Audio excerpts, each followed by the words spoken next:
Okay, నేను start చేశాను recording, no problem. Alright, so మనం ఫ్రైడే రోజు ఏం డిస్కస్ చేసాము?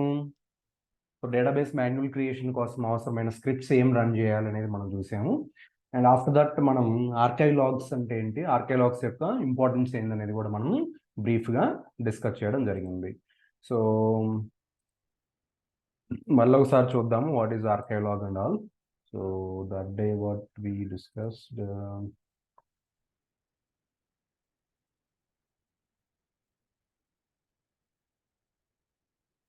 ఆర్కైవ్ లాగ్స్ అంటే ఏంటి, ఎందుకు ఉపయోగం మనకు ఆర్కైవ్ లాగ్స్? ఆర్కైవ్ లాగ్ అసలు ఎందుకు ఎనేబుల్ చేయాలి, ఒకవేళ డిజేబుల్డ్ ఉంటే ప్రాబ్లం ఏంటి ఆర్కైవ్ లాగింగ్ అనేది? ఎవరైనా చెప్పగలరా?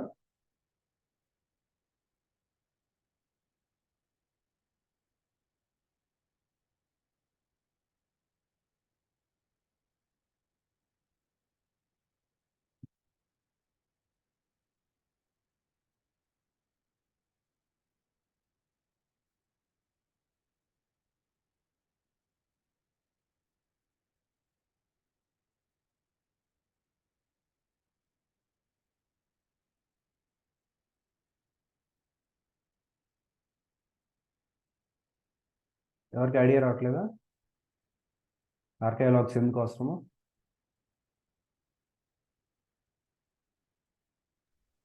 డేటా అనేది సేఫ్ ఫోల్డర్ లో పెట్టి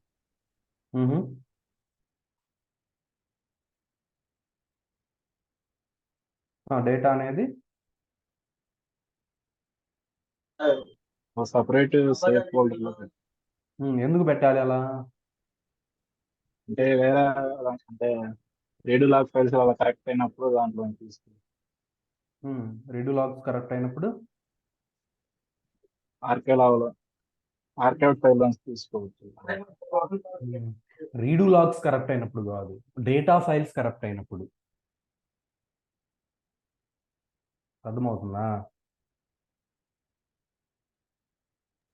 ఓకే. డేటా ఫైల్స్ కరెక్ట్ అయినప్పుడు మనం ఎక్కడ ఉంది ఇది drawing?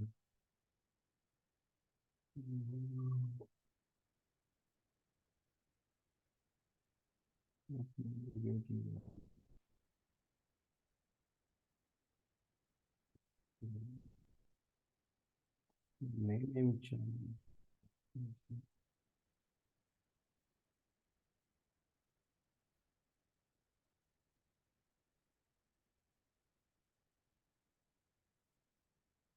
No problem. So data files అనేది మనకి కరెక్ట్ అయినప్పుడు, ఇన్ కేస్ ఫర్ ఎగ్జాంపుల్ మనం సేమ్ మళ్ళీ రికవర్ చేయాలి అంటే మనకి ఆర్కైవ్ లాగ్స్ అనేది అవసరము. ఎందుకు? ఇన్ కేస్ ఫర్ ఎగ్జాంపుల్ ఈరోజు మార్నింగ్ 8 o'clock మనం బ్యాకప్ తీసుకున్నాము. సో 8 తర్వాత 12 PM అప్పుడు మన డేటాబేస్ కరెక్ట్ అయింది. సో అలా ఎలాగో మన దగ్గర డేటా ఫైల్స్ బ్యాకప్ ఉంది కాబట్టి 8 AM యొక్క డేటాబేస్ని మనం రీస్టోర్ చేయొచ్చు డేటా ఫైల్స్ వాడుకొని, అవునా?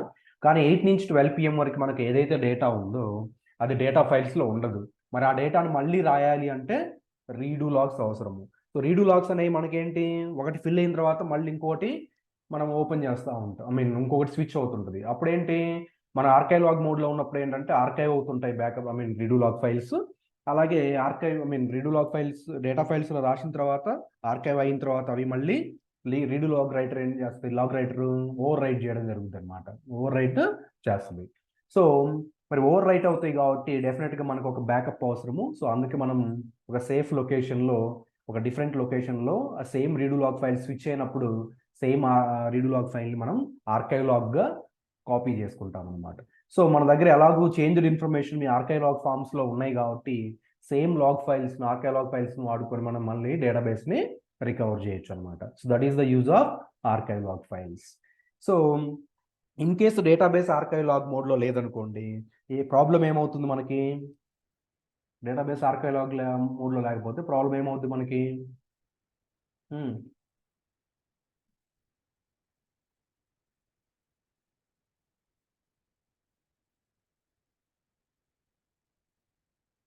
చెప్పండి, డేటాబేస్ ఆర్కైవ్ లాగ్ మోడ్లో లేదనుకోండి ప్రాబ్లం ఏంటి? ఒకవేళ డేటా కరెక్ట్ అయితే మరి బ్యాకప్. ఇన్ కేస్ మనకి ఏదైనా డేటాబేస్లో డేటా ఫైల్స్ అయినా కరెక్ట్ అయినప్పుడు ఆర్కైవ్లాగ్స్ ఫర్ ఎగ్జాంపుల్ ఆ డేటా మనకి రీసెంట్ రీస్టోర్ బ్యాకప్ డేటాబేస్లో కింద లేకపోయినట్లయితే డేటా ఫైల్స్లో మళ్ళీ మనం రికవర్ చేయడం అనేది కుదరదు, బికాజ్ ఆర్కైవ్లాగ్స్ లేవు కాబట్టి. బికాజ్ రీడు లాగ్స్ ఏంటి, స్విచ్ అవుతూ ఉంటాయి, అవునా? సో మనం సేమ్ మళ్ళీ అదే ట్రాన్సాక్షన్ రీడూ చేయాలి అంటే మన దగ్గర ఎలాంటి బ్యాకప్ లేదు కాబట్టి డేటా లాస్ అనేది అవుతుంది. ప్రొడక్షన్ డేటాబేస్లో డేటా లాస్ అనేది మనము అవ్వకూడదు. 100% అనేది మనం డేటా అనేది రిట్రైవ్ చేయగలగాలి. సో అలా చేయగలగాలి అంటే మనకు కంపల్సరీగా ఆర్కైవ్ లాగ్స్ అనేవి ఉండాలి. సింపుల్గా నేను మళ్ళీ ఒకసారి థియరీ చెప్తాను, ఒక 5-10 minutes, then we will do the practicals అనమాట. ఓకే, సో మొన్నంత డీటెయిల్డ్గా వెళ్ళను, I just go for simply అనమాట. Okay, so for example what is the importance of archive logs? అసలు ఆర్కైవ్ లాగ్స్ ఎందుకు ఎనేబుల్ చేయాలి? Screen share. Okay, screen share అవ్వట్లేదు కదా. కనపడుతుంది ఇప్పుడు?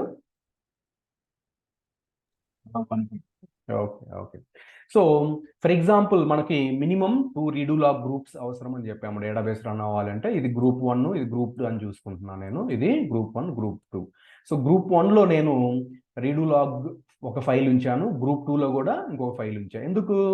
మినిమమ్ 1 లాగ్ మెంబర్ ఉండాలి ఒక రీడూ లాగ్ గ్రూప్లో, మినిమం ఒక లాగ్ ఫైల్ మెంబర్ ఉండాలి. సో అందుకే నేను ఇక్కడ ఒక ఫైల్ ఉంచాను, ఈ రీడూ లాగ్ గ్రూప్కి ఇక్కడ ఒక ఫైల్ ఉంచాను. సో ఇక్కడ డిస్క్ బిలో ఉన్నాయి ఏంటంటే ఇవి మల్టీప్లెక్సింగ్ ఫైల్స్ అనమాట. Okay, so as of no forget about multiplexing. Okay, multiplexing concept మనం ఆల్రెడీ డిస్కస్ చేసాము, ఎందుకు ఉపయోగం అనేది. ఓకే, ఇక్కడ నేనేంటంటే I'm just discussing about archive log files. So group 1 అనేది ఒక గ్రూప్ అనుకుంటే, గ్రూప్ 2 సెకండ్ గ్రూప్. ఈ రెండు గ్రూప్స్లో ఫస్ట్ గ్రూప్లో వచ్చేసి మనకు ఒక లాగ్ ఫైల్ మెంబర్ ఉంది, సెకండ్ గ్రూప్లో కూడా ఒక లాగ్ ఫైల్ మెంబర్ ఉంది అనమాట. Okay, and it has its multiplexing copies అనమాట. Okay, so let's say first గ్రూప్లో ఫర్ ఎగ్జాంపుల్ లాగ్ రైటర్ ఇక్కడ రాస్తా ఉంది. సో ఇది కంప్లీట్ అయిపోయినప్పుడు ఇమ్మీడియట్గా మళ్ళీ ఇక్కడికి స్విచ్ అవుతుంది అనమాట. ఇమ్మీడియట్గా గ్రూప్ 2కి స్విచ్ అవుద్ది, అంతేగాని గ్రూప్ 1లో రాస్తున్నప్పుడు ఇది కంప్లీట్ అయితే డిస్క్ బిలో ఉన్న ఈ మిర్రర్ కాపీ ఉంటుంది కదా, డూప్లెక్స్ కాపీ, అందులోకి వెళ్ళదు. Because it is a mirror copy. ఇందులో నువ్వు ఏదైతే రాస్తా ఉంటావో ఇది కంప్లీట్ అయిపోయింది అనుకో, ఆటోమేటిక్గా సేమ్ డేటా ఇందులో కూడా కంప్లీట్ అయిపోద్ది. అంతేగాని ఇందులోకి డిస్క్ ఏ నుంచి డిస్క్ బికి స్విచ్ అవ్వదు. మల్టీప్లెక్సింగ్ ఫైల్స్ మధ్య లాగ్ స్విచ్ అవ్వదు, అదొకటి మీరు గుర్తుపెట్టుకోవాలి. జనరల్గా కన్ఫ్యూజ్ అయ్యేది ఏంటంటే మనం ఏమనుకుంటాము, ఓకే ఈ గ్రూప్లో 2 ఫైల్స్ ఉన్నాయి కాబట్టి ఈ ఫైల్ కంప్లీట్ అవ్వగానే ఈ ఫైల్లోకి స్విచ్ అవుద్ది అంటే ఏంటి? Within the same group, within the mirror copy you are switching. That is not the correct way, that is not the correct thing. It is only a group. Within this group you have log file 1 and log file 2. Let's say log file A and B, for example. Whatever you are writing in the A, it is automatically mirrored into B. That means automatically pasted in B anamata. If you want, you can keep like C, D like this. You can keep multiple up to 5 members, multiplexing members అనమాట. That means ఈ ఏలో రాసేది ఆటోమేటిక్గా BCDలో కూడా ఆటోమేటిక్గా copy అయిపోద్ది అనమాట, reflect అయిపోద్ది. అంతేగాని ఏ కంప్లీట్ అయ్యాక బిలోకి విత్ ఇన్ ద సేమ్ గ్రూప్లో, విత్ ఇన్ ద సేమ్ ఫైల్స్లో స్విచ్ అవ్వదు అనమాట. That is not the log switch, that is not called log switch అనమాట. ఓకే, లాగ్ స్విచ్ అంటే ఏంటంటే ఒక గ్రూప్ నుంచి ఇంకొక గ్రూప్కి స్విచ్ అవుతుంది. సో ఇక్కడ 2 గ్రూప్స్ ఉన్నాయి, గ్రూప్ 1, గ్రూప్ 2. ఎప్పుడైతే గ్రూప్ 1లో ఉన్న ఫస్ట్ లాగ్ ఫైల్ మెంబర్ ఏదైతే ఉంటుందో సారీ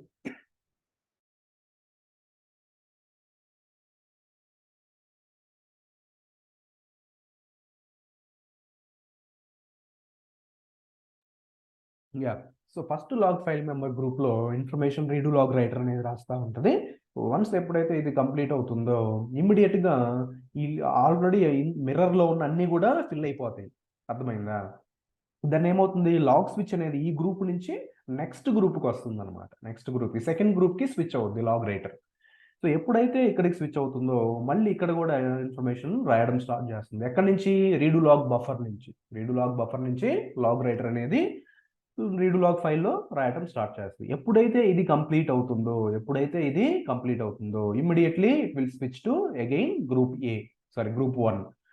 అలాగే ప్రతి స్విచ్ అవుతున్నప్పుడు ఒక సీక్వెన్స్ నంబర్ అనేది అసైన్ చేస్తూ ఉంటుంది. ఫర్ ఎగ్జాంపుల్ ఇది సీక్వెన్స్ నెంబర్ 1 అనుకో, ఇది 2. మళ్ళీ ఇది 3, ఇది 4, ఇట్లా ఒక్కొక్క సీక్వెన్స్ నెంబర్ అనేది జనరేట్ చేస్తూ ఉంటుంది. Okay, so that is the behaviour.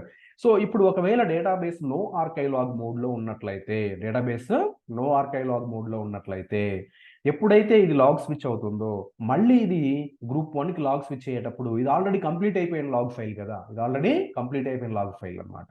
So ఇది ఒకవేళ నో ఆర్కైలాగ్ మోడ్లో ఉన్నట్లయితే, డేటాబేస్ కింద నో ఆర్కైలాగ్ మోడ్లో ఉన్నట్లయితే, సో లాగ్ రైటర్ ఏం చేస్తుందంటే ఇందులో ఉన్న ఇన్ఫర్మేషన్ ఏదైతే ఉందో కమిటెడ్ ఇన్ఫర్మేషన్, ఈ ఇన్ఫర్మేషన్ మొత్తం కూడా డేటా ఫైల్స్లోకి రాసేంత వరకు వెయిట్ చేస్తుంది. Then it starts overwriting this log file. So okay, again it completed, again it will come to here, again it will wait till all this information will write into the data file, and after that it will start overwriting. So after 1 or 2 hours, whatever the previous data, it will not be available in these redo log files because it's already overwritten. But anyway, data is safely written to the data files, no problem. Data is permanently stored in the data file as long as data files are not corrupted or disk is not corrupted where data files are saved.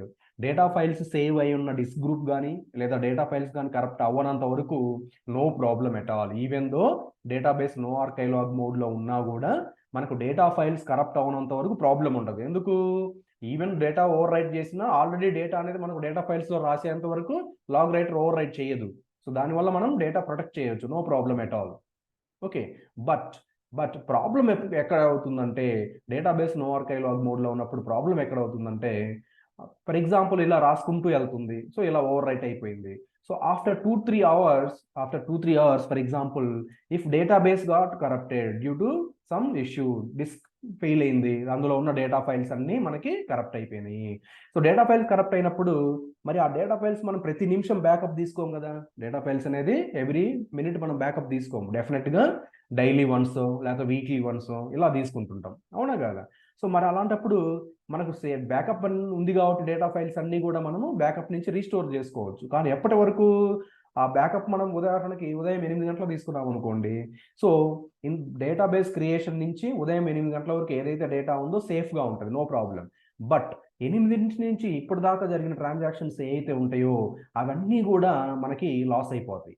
మరి read log ఫైల్స్లో ఏముంటాయి? Just only latest filled information మాత్రమే ఉంటుంది. మిగతా morning నుంచి జరిగిన information అంతా over ride అయిపోయినాయి కదా. మరి ఆ ట్రాన్సాక్షన్స్ నో ఆర్కైలాగ్ మోడ్లో ఉన్నప్పుడు మనకు వేరే లొకేషన్స్లో ఎక్కడ కూడా సేఫ్గా ఉండవు. సో దానివల్ల మనకి మార్నింగ్ 8 నుంచి ఇప్పటి వరకు డేటా లాస్ అనేది అవుతుంది. ఎందుకు? 8 తర్వాత ఉన్న డేటా అనేది నీకు డేటాబేస్లో లేదు, నీకు ఇప్పుడున్న రీడు లాగ్ ఫైల్స్ కూడా అప్లై అవ్వవు. ఇందులో ఉన్న డేటా కూడా మనం డేటా ఫైల్స్లో రాయలేము. ఎందుకు? ముందు ప్రీవియస్ డేటా లేనప్పుడు కొత్త ఈ లేటెస్ట్ ఇన్ఫర్మేషన్ ఎట్లా రాస్తాం? రాయలేము కదా మనము. సో అందుకే ఈవెన్ ఈ రీడు లాగ్ ఫైల్స్లో ఉన్న డేటాను కూడా డేటా ఫైల్స్లో రాయడానికి అలౌ చేయదు అనమాట. కంట్రోల్ ఫైల్ అనేది అలౌ చేయదు. ఎందుకు? ఎస్సిఎన్ నెంబర్ అంటే సిస్టమ్ చేంజ్ నెంబర్ అనేది ఒక ఆర్డర్లో వస్తుంటుంది అనమాట. మార్నింగ్ 8 o'clock అప్పుడు commit change number SCN number వచ్చేసి ఫర్ ఎగ్జాంపుల్ 50 అనుకోండి, ఇప్పుడు commit change number for example 90 అనుకోండి. సో ఇక్కడ మనకు ఫర్ ఎగ్జాంపుల్ ఇందులో 80 నుంచి 90 దాకా ఉన్నాయనుకోండి ట్రాన్సాక్షన్స్, అంటే 80, 81, 82 ఎస్సిఎన్ నంబర్స్, మనకు 50 వరకు మార్నింగ్ బ్యాకప్లో ఉంది. సో అట్లీస్ట్ కొంత మనం సేవ్ చేసుకుందామని చెప్పేసి 80 నుంచి 90 దగ్గర ఉన్న ట్రాన్సాక్షన్స్ డేటా ఫైల్స్లో రాయనీయదు. ఎందుకు? అప్పుడు అది ఇన్కన్సిస్టెంట్ అయిపోతుంది. మరి వాట్ అబౌట్ 50 to 80 డేటా? 50 నుంచి 80 ట్రాన్సాక్షన్స్ ఉన్న డేటా ఏం కావాలి మనకి? అది రికవర్ చేస్తేనే ఇది మనకు రికవర్ చేయడానికి అలౌ చేస్తుంది అనమాట. ఓకే, మరి అది రికవర్ చేయడానికి మన దగ్గర ఆప్షన్స్ లేవు. సో అందుకని ఏమవుతుంది? డేటాబేస్ అనేది డేటా లాస్ అవుతుంది, డేటాబేస్లో. So that is the reason database అనేది నో ఆర్కైలాగ్ మోడ్లో ఉండకూడదు. ఎప్పుడు? If it is A production database, even though dev database also we will keep in no archivelog mode, but some case if they don't require any recovery, if they don't need any data, even they are ready for data loss, okay, they can refresh from production. So if that is the case, we can keep the database in no archivelog mode, no problem. Okay, but production 100% we have to keep in archivelog mode because we don't know when database will crash, when data files will be corrupted, right? So we cannot expect like any natural calamity రావచ్చు, లేదా మనం accidental గా delete అవ్వచ్చు, corrupt అవ్వచ్చు. We don't know when database will get corrupt. So that is the reason safe side we have to enable the Archivelog mode. So when Archivelog mode is enabled safely, when it is filled here, when once again it's switched to here, the moment it is before it goes to override, it will wait till this data has to write into the data file, and again the complete data has to go to the Archivelog mode. It has to go to the archive location. It has to go to the archive location. Then only it will override. So safely the same file sequence number we will be keeping in one more location. Okay. So this way we can use these Archivelog files and we can recover the database. So that is the importance of Archivelog mode. So now we will do the practical, how to keep the database in Archivelog mode, how to keep the databases in no Archivelog mode, and how to enable like automatic archiving. Okay. And we can also direct the location, like which location we want the Archivelogs to be generated. Okay. How many locations we want the Archivelogs to be generated. Okay. And so like how many ways we can do this and all, we will see that. Okay. So we'll see the practical manner. Okay. I think database is not opened.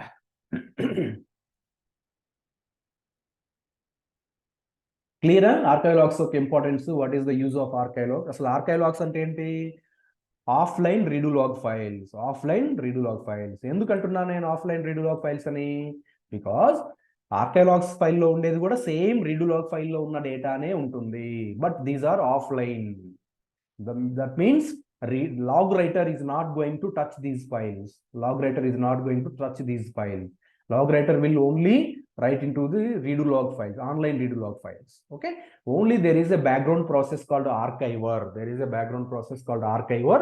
So this archiver process will read this file and paste into, write into the Archivelog location. Right into Archivelog location.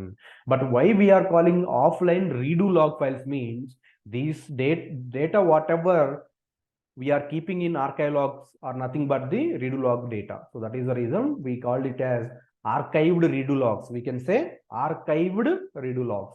These are redo logs only, but we are just archiving into a different location. That means keeping into a safe location. The same redo log files, we are keeping one more copy into a different location. That means in one location we keep, if we want, we can keep many different locations also. That we will see how many locations we can keep. Okay. And what are those and all. All right. Okay. Clear? Raju, clear? Okay. Okay. ఈ concept మీకు క్లియర్గా అర్థమవుతే backup and recovery అనేది చాలా సింపుల్గా ఉంటుంది. ఎంత simple అంటే అంత సింపుల్ అనమాట మీకు. What is the use of redo log file, what is the use of control file, what is the use of data file, what is the use of archive log files. ఈ files మీకు క్లియర్గా తెలిస్తే, Oracle database course అనేది nothing. మీరు కావాలంటే ఎవరినైనా అడగండి. So if you know the importance of these files, ఏ ఫైల్లో ఏమవుతుంది, ఇవన్నీ మనం కరెక్ట్గా మనకి ఐడియా ఉన్నట్లయితే, సో డేటాబేస్ అనేది స్మూత్గా మీరు నేర్చుకోవచ్చు అనమాట. There is no question that you cannot learn అనమాట. You can easily learn it. If main CRD, database is nothing but CRD files, control file, redo log files and data files, and plus instance. So మీకు కావాల్సింది ఏంటంటే SP file, P file ఏంటి, okay, memory components ఏంటి, ఇన్స్టెన్స్లో background process ఏంటి, వాటి importance ఏంటి, what is control file, what is the use of that, what is redo log files, what is the use of that, what are the Archivelog files, what are the data files, okay, what is P file or SP file. Okay, so these are the crucial information that you need to learn in the initial phase. So initial ఫేజ్లో ఇది నేను ఎక్కడ అడిగినా టక్కుని చెప్పేటట్టు ఉండాలన్నమాట. So అప్పుడు మీకు ఇంకా coming డేస్లో మీరు nothing you will learn, just సింపుల్గా మనం ఒక డిఫరెంట్ కాన్సెప్ట్స్ వస్తాం అంతే. Apart from that, what is table, what is this and all, what is schema, ఇవన్నీ మీకు తెలుసు already. Table is nothing but A collection of columns and rows. Okay, column is nothing but metadata which represents about the data. Actual whatever the data we are storing, it will tell what is that data. So metadata anamata. So column metadata is nothing but it's a data about data. Oka data gurinchi cheppuddi, adi kuda data ne, but it will tell you about the data anamata. What is that data? It will tell you that is nothing but metadata. Okay.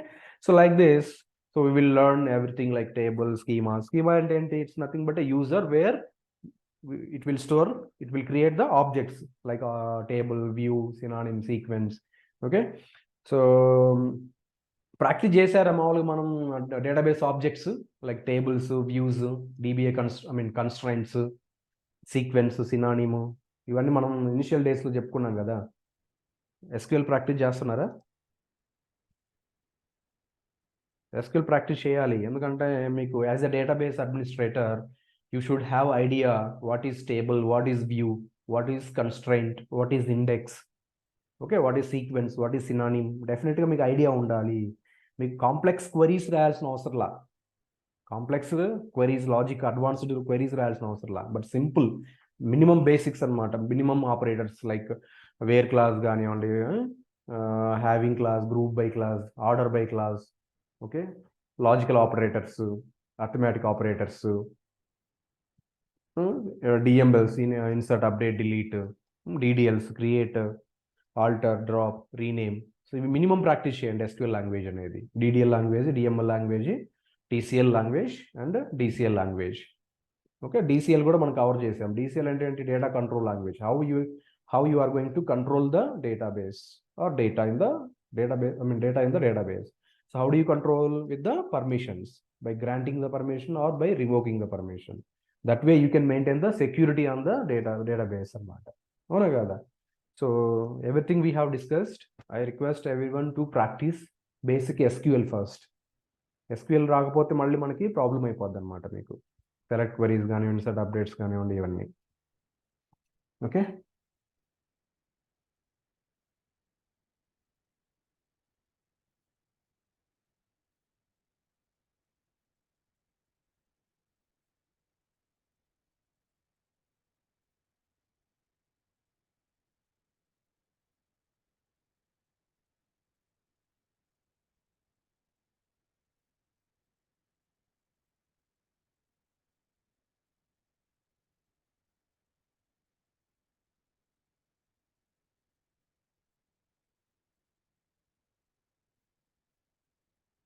So first login అవ్వగానే మనకి జనరల్గా ఏదైనా database up and రన్నింగ్లో ఉందా ఈ సర్వర్లో అనేది ఎలా check చేస్తాం మనం?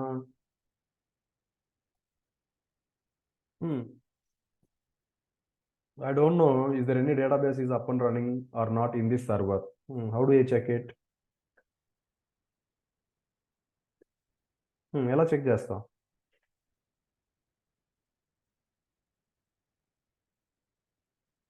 ఇందులో ఏమైనా డేటాబేస్ ఆల్రెడీ రన్నింగ్లో ఉందా లేదా అని ఎట్లా చెక్ చేస్తాం మనం?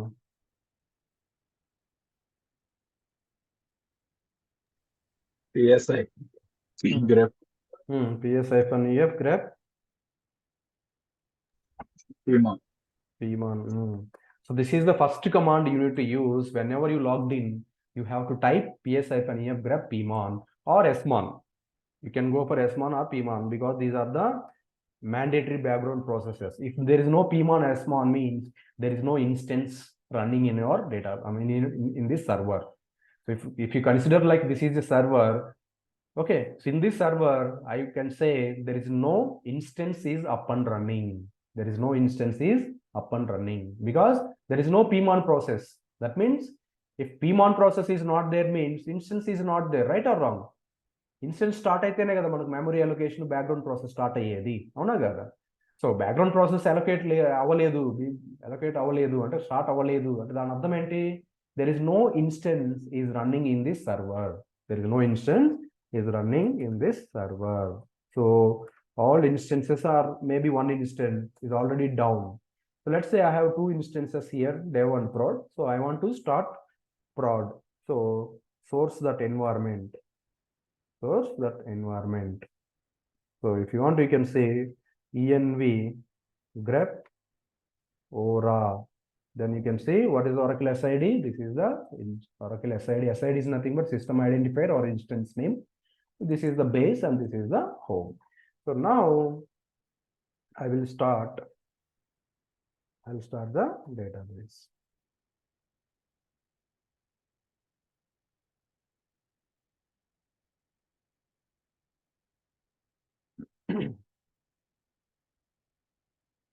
So first it will connect to an ideal instance because instance is already down. So the moment when you use SQL plus SSDBA, it will connect to ideal instance. Instance is ideal. So the moment when you issue the command startup, what are the startup phases? Startup options ఏంటి? ఏమేమి జరుగుతుంది startup అని ఇచ్చినప్పుడు ఏం జరుగుతుంది internal గా?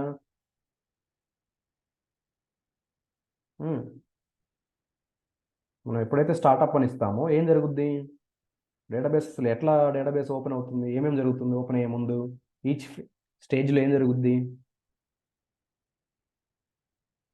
Explain చేస్తారా ఎవరన్నా?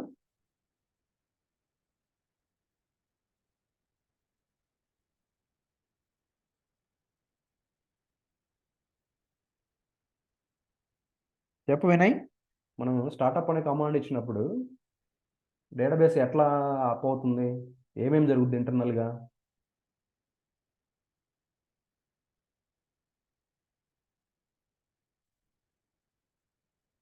ప్రాక్టీస్ చేయలేదా స్టార్ట్అప్ అని shut down mechanism? Database mount అయ్యి ఓపెన్ అవుతుంది. డేటాబేస్ మౌంట్ అయ్యి ఓపెన్ అవుతుందా? క్లియర్గా చెప్పాలి. అంటే అసలు ఏం జరుగుద్ది? ఫస్ట్ నేను స్టార్ట్అప్ అని ఇవ్వగానే ఏమవుతుంది? ఫస్ట్ అసలు ఏమవుతుంది? ఆ తర్వాత ఏమవుద్ది? ఆ తర్వాత ఏమవుతుంది? ఈచ్ స్టేజ్లో అసలు ఏం జరుగుద్ది?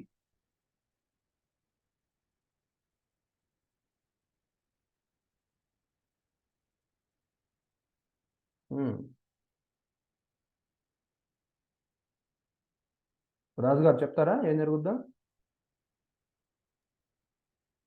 నో మౌంట్ అవుతుందండి. ఓకే నో మౌంట్ అయ్యి పీ ఫైల్ రీడ్ చేస్తుంది. ఓకే. నో మౌంట్ అయిన తర్వాత పీ ఫైల్ రీడ్ చేస్తుందా? పీ ఫైల్ రీడ్ చేసుకొని నో మౌంట్ అవుతుందా? ఇవన్నీ ఒకసారి అయిపోతాయండి. అన్నీ ఒకసారి అయిపోతాయి అంటే? పీ ఫైల్ రీడ్ చేస్తుంది. Okay. So P file read చేసి నో మౌంట్ అవుతుంది, అవునా? అవునండి. సో నో మౌంట్ అయినప్పుడు ఏం జరుగుద్ది? ఇన్స్టాన్స్ ఓపెన్ అయింది, స్టార్ట్ అయింది. ఓకే, ఇన్స్టెన్స్ స్టార్ట్ అవుతుంది. ఇన్స్టెన్స్ స్టార్ట్ అవుతే ఏమేం అవుతుంది? ఇన్స్టెన్స్ స్టార్ట్ అయినప్పుడు ఏం జరుగుద్ది? అజ్యూమ్ దట్ ఇన్స్టెన్స్ స్టార్ట్ అయిపోయింది. ఇన్స్టెన్స్ స్టార్ట్ అయితే ఏమవుద్ది? తర్వాత మౌంట్కి వెళ్ళాలండి. మౌంట్లో కంట్రోల్ ఫైల్స్ రీడ్ చేస్తుంది. ఓకే, ఇన్స్టెన్స్ స్టార్ట్ అయినప్పుడు ఏం జరుగుద్ది మామూలుగా ఇంటర్నల్గా? Okay, very good. Instance start అయిపోద్ది. First it will read P file or SP file and it will start the instance. Okay, instance start అయిపోయింది. You can see here also instance started. That means already instance started. What do mean by instance started? Instance started అంటే అర్థం ఏంటి?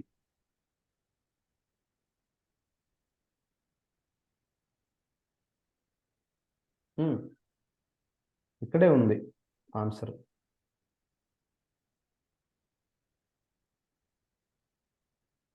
ఇక్కడే ఉంది answer.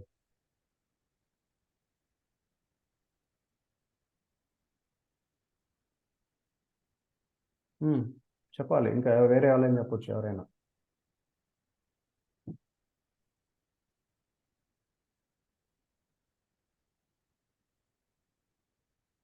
చెప్పు Ramanji, instance started అంటే ఏంటి?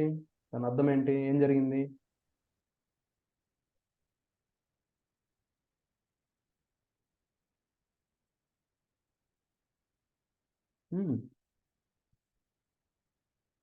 నేను హైలైట్ చేశాను కదా మీకు ఆల్రెడీ. ఇక్కడ హైలైట్ చేస్తున్నాను. ఫైల్ సైజు, క్రెడెన్షియల్స్ ఇవన్నీ చెక్ చేస్తా అండి. ఫైలు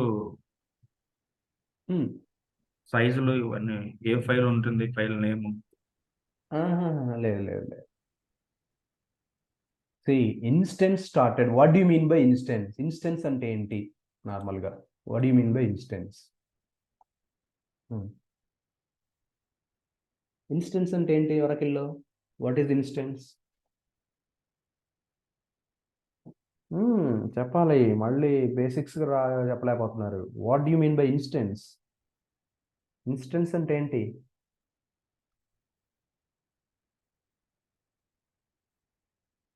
చెప్పు వినయ్, ఇన్స్టెన్స్ అంటే ఏంటి?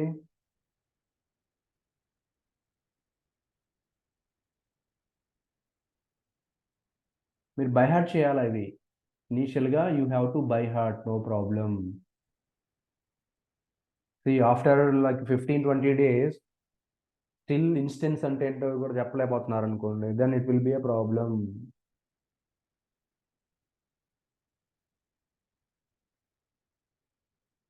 చెప్పు హేమో, what you mean by instance?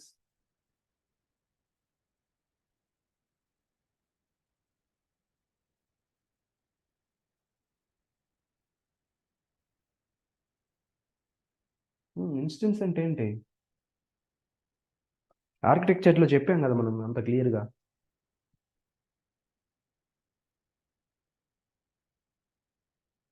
Almost all నేను 4-5 క్లాసెస్లో ప్రతిరోజు చెప్పుకుంటూనే వచ్చాను what do mean by instance అనేది.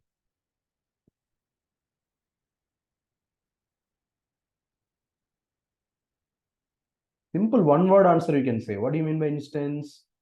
Instance is a collection of memory components and background processes. అంతే కదా, simple word. What you mean by instance? Instance is a collection of memory components and background processes. So మరి instance start అయింది అంటే ఏంటి? Memory components start అయిపోయినాయి, background process start అయిపోయింది, అంతే. So startup no అమౌంట్లో ఏమవుద్ది? ఇన్స్టెన్స్ స్టార్ట్ అవుతుంది. Instance start అయిందంటే ఏంటి? బ్యాక్గ్రౌండ్ ప్రాసెసెస్ స్టార్ట్ అయిపోతాయి, మెమరీ ఎలొకేషన్ కూడా జరుగుతుంది, memory components. Can you tell me some of the memory components in instance? ఇన్స్టెన్స్లో memory components ఏంటో కొన్ని చెప్పండి.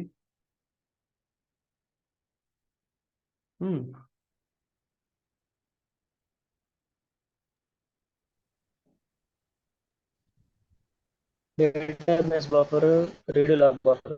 ఓకే. ఇంకా అంతేనా? SGA. Okay, HGA.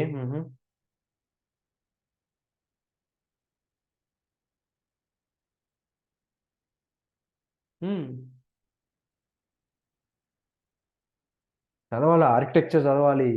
Architecture is the key. కంపల్సరిగా ఇంటర్వ్యూలో కంపల్సరీ క్వశ్చన్ అడుగుతాడు. మెమరీ కాంపోనెంట్స్ మీద, బ్యాక్గ్రౌండ్ ప్రాసెస్ మీద కంపల్సరీగా అడుగుతాడు. What is PMON, what is SMON, what is log writer, what is DB writer, what is checkpointer, what is archiver, what is recoverer. 100% question అడుగుతాడు ఇది background ప్రాసెస్లో కానీ memory కాంపోనెంట్స్లో కానీ.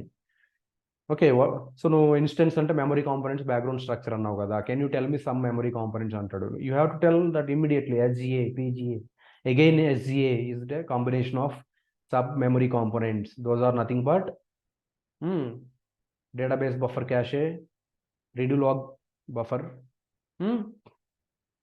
ఇంకా shared pool. Main component is shared pool.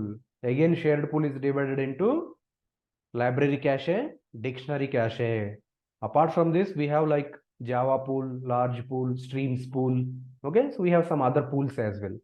Okay, so at least you have to tell these things.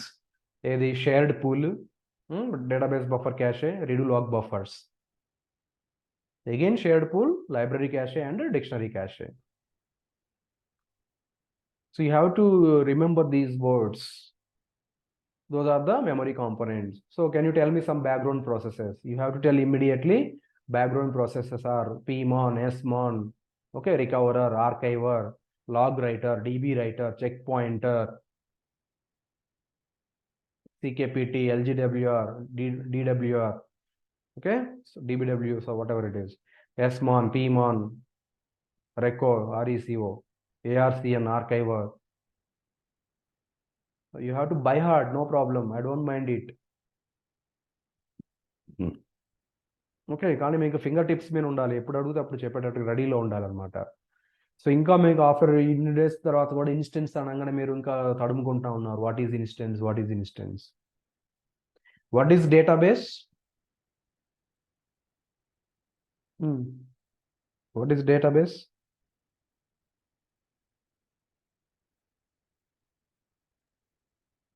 Collection of data files, read log files, and control files. Very good.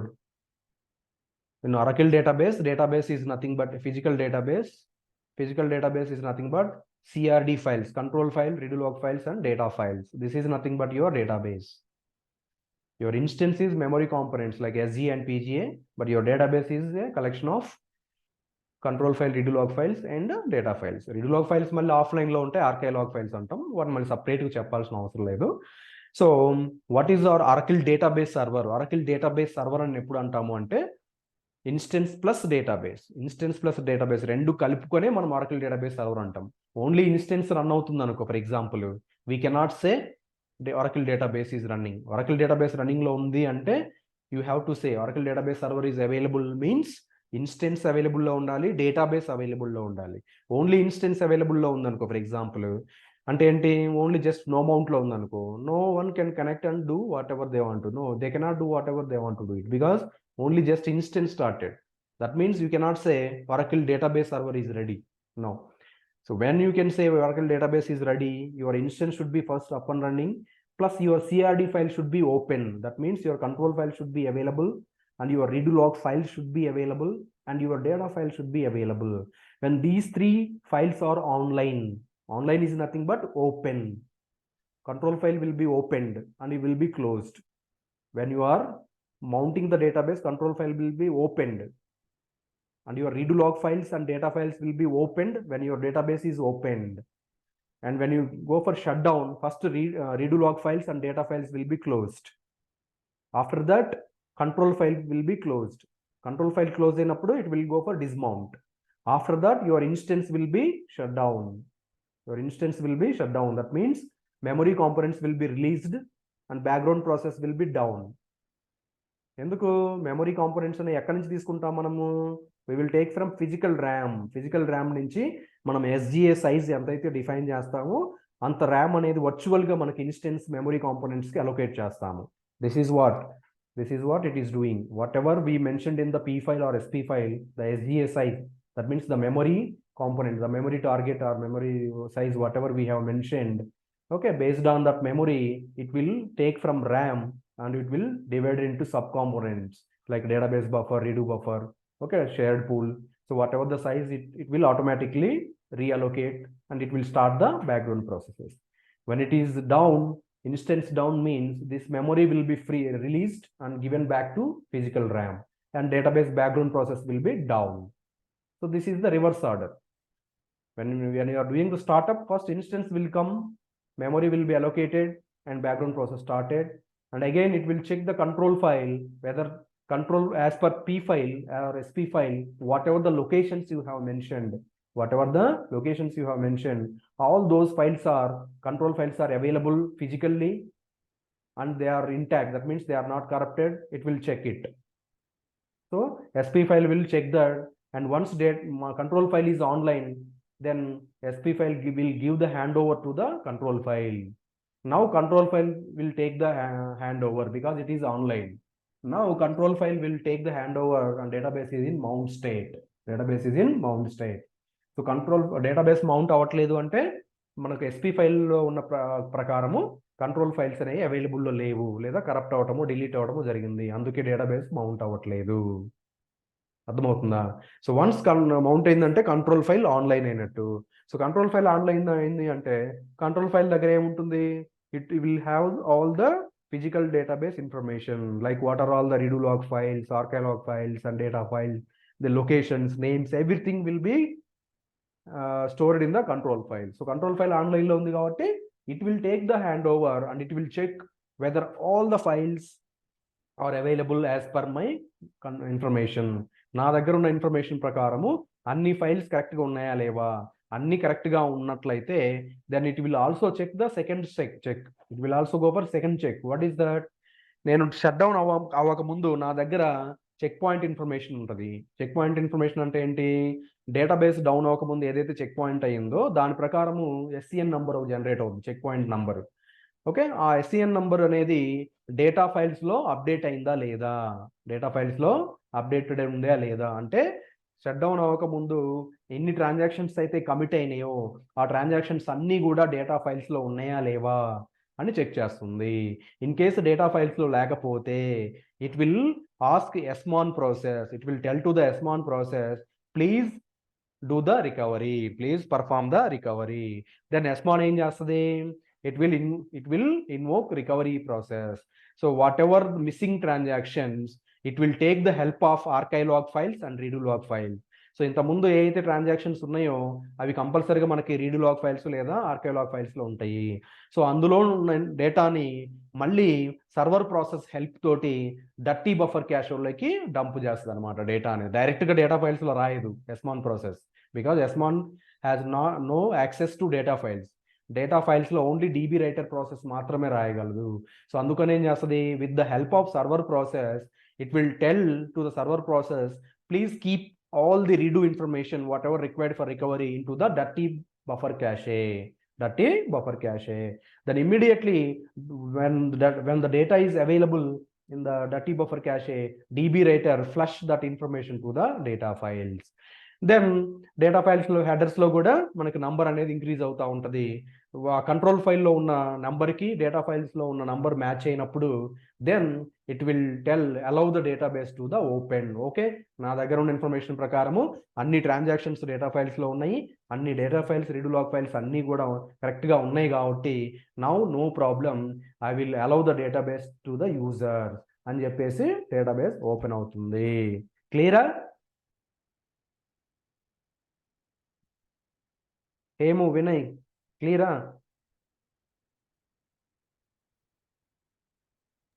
Yes, sir. So this is what happened each time when you bring down the database and start up the database. నువ్వు ప్రతిసారి startup అయిన ప్రతిసారి కూడా ఈ recovery అనేది కంపల్సరీగా perform చేస్తుంది. Recovery అయితే పర్ఫామ్ చేస్తుంది, బట్ మేబీ ట్రాన్సాక్షన్స్ ఉండొచ్చు, ఉండకపోవచ్చు, but it will check for the recovery if any missing transactions are there అనేది. And each time it will check అన్ని data files redo log files అన్ని కరెక్ట్గా ఉన్నాయా లేవా అనేది. ఎందుకు ఈ ఇన్ఫర్మేషన్ అనేది కంట్రోల్ ఫైల్ చెక్ చేయకపోతే డైరెక్ట్గా ఓపెన్ చేసింది అనుకో ఏమవుతుంది, ఎవరైనా డేటా ఫైల్స్ డిలీట్ చేసి ఉండొచ్చు, రీడ్ లాగ్ ఫైల్ డిలీట్ చేసి ఉండొచ్చు, అవునా కాదా? మరి అలాంటప్పుడు డేటాబేస్ అనేది ఇన్కన్సిస్టెంట్గా ఉంటుంది. అంటే ఏంటి, డేటాబేస్ షట్ డౌన్ అవ్వకముందు 10 ట్రాన్సాక్షన్స్ ఉంటే డేటాబేస్ అప్ అయిన తర్వాత 8 ట్రాన్సాక్షన్సే ఉన్నాయి. That means data inconsistency. అలా ఉంటే డేటాబేస్ ఎవరైనా ప్రిఫర్ చేస్తారా స్టోర్ చేయడానికి data? No one will prefer కదా. So that is the reason Oracle should have internal mechanism. This is the mechanism it will follow to ensure database is in consistent mode. So నువ్వు database shut down చేసినప్పుడు కూడా ఏమవుతుంది, first check point అవుతుంది అనమాట. Check point అయినప్పుడు so ఏదైనా committed transactions ఏమైనా ఉంటే అవన్నీ డేటా ఫైల్స్లో రాసేంత వరకు వెయిట్ చేస్తుంది. మొత్తం డేటా ఫైల్స్లో రాసిన తర్వాత అప్పుడు డేటా ఫైల్స్ అనేవి క్లోజ్ అవుతాయి అనమాట. రీడ్ లాగ్ ఫైల్స్ కూడా క్లోజ్ అవుతాయి. అప్పుడు డేటాబేస్ అనేది క్లోజ్ అవుతుంది ఫస్ట్. తర్వాత ఏమవుతుంది, కంట్రోల్ ఫైల్ ఏం చేస్తుంది, అంత ఇన్ఫర్మేషన్ కంట్రోల్ ఫైల్లో రికార్డ్ చేసుకొని కంట్రోల్ ఫైల్ క్లోజ్ అవుతుంది. కంట్రోల్ ఫైల్ క్లోజ్ అవ్వగానే డేటాబేస్ డిస్మౌంట్ అయిపోద్ది. సో ఎప్పుడైతే డేటాబేస్ డిస్మౌంట్ అయిందో immediately it will go for instance లెవెల్కి వెళ్తుంది. సో ఇన్స్టెన్స్ ఏమవుద్ది, షట్ డౌన్ అయిపోద్ది. ఇన్స్టెన్స్ షట్ డౌన్ అయినప్పుడు ర్యామ్ రిలీజ్ అయిపోయి డేటాబేస్ బ్యాక్గ్రౌండ్ ప్రాసెస్ అనేవి డౌన్ అయిపోతాయి అన్నమాట. So you can also see here shut immediate. So you can see here, first you can observe database closed means all data files are closed. Database dismounted means control file is offline. Oracle instance shut down, that means instance shut down, that means memory released and background process are down. That is the database shutdown process. When issue shut immediate, shut immediate, ఏం జరుగుద్ది, shut immediate అయినప్పుడు shut down ప్రాసెస్లో మనం discuss చేసాం కదా. Shut immediate అయినప్పుడు ఏమేమి జరుగుద్ది, new connections, old connections, existing transactions, ongoing transactions, checkpoint. So we have a table. ఆ టేబుల్ ఎవరైనా చదివారా? వినయ్ చెప్తావా షట్ ఇమీడియట్ అయినప్పుడు ఏం జరుగుద్దో?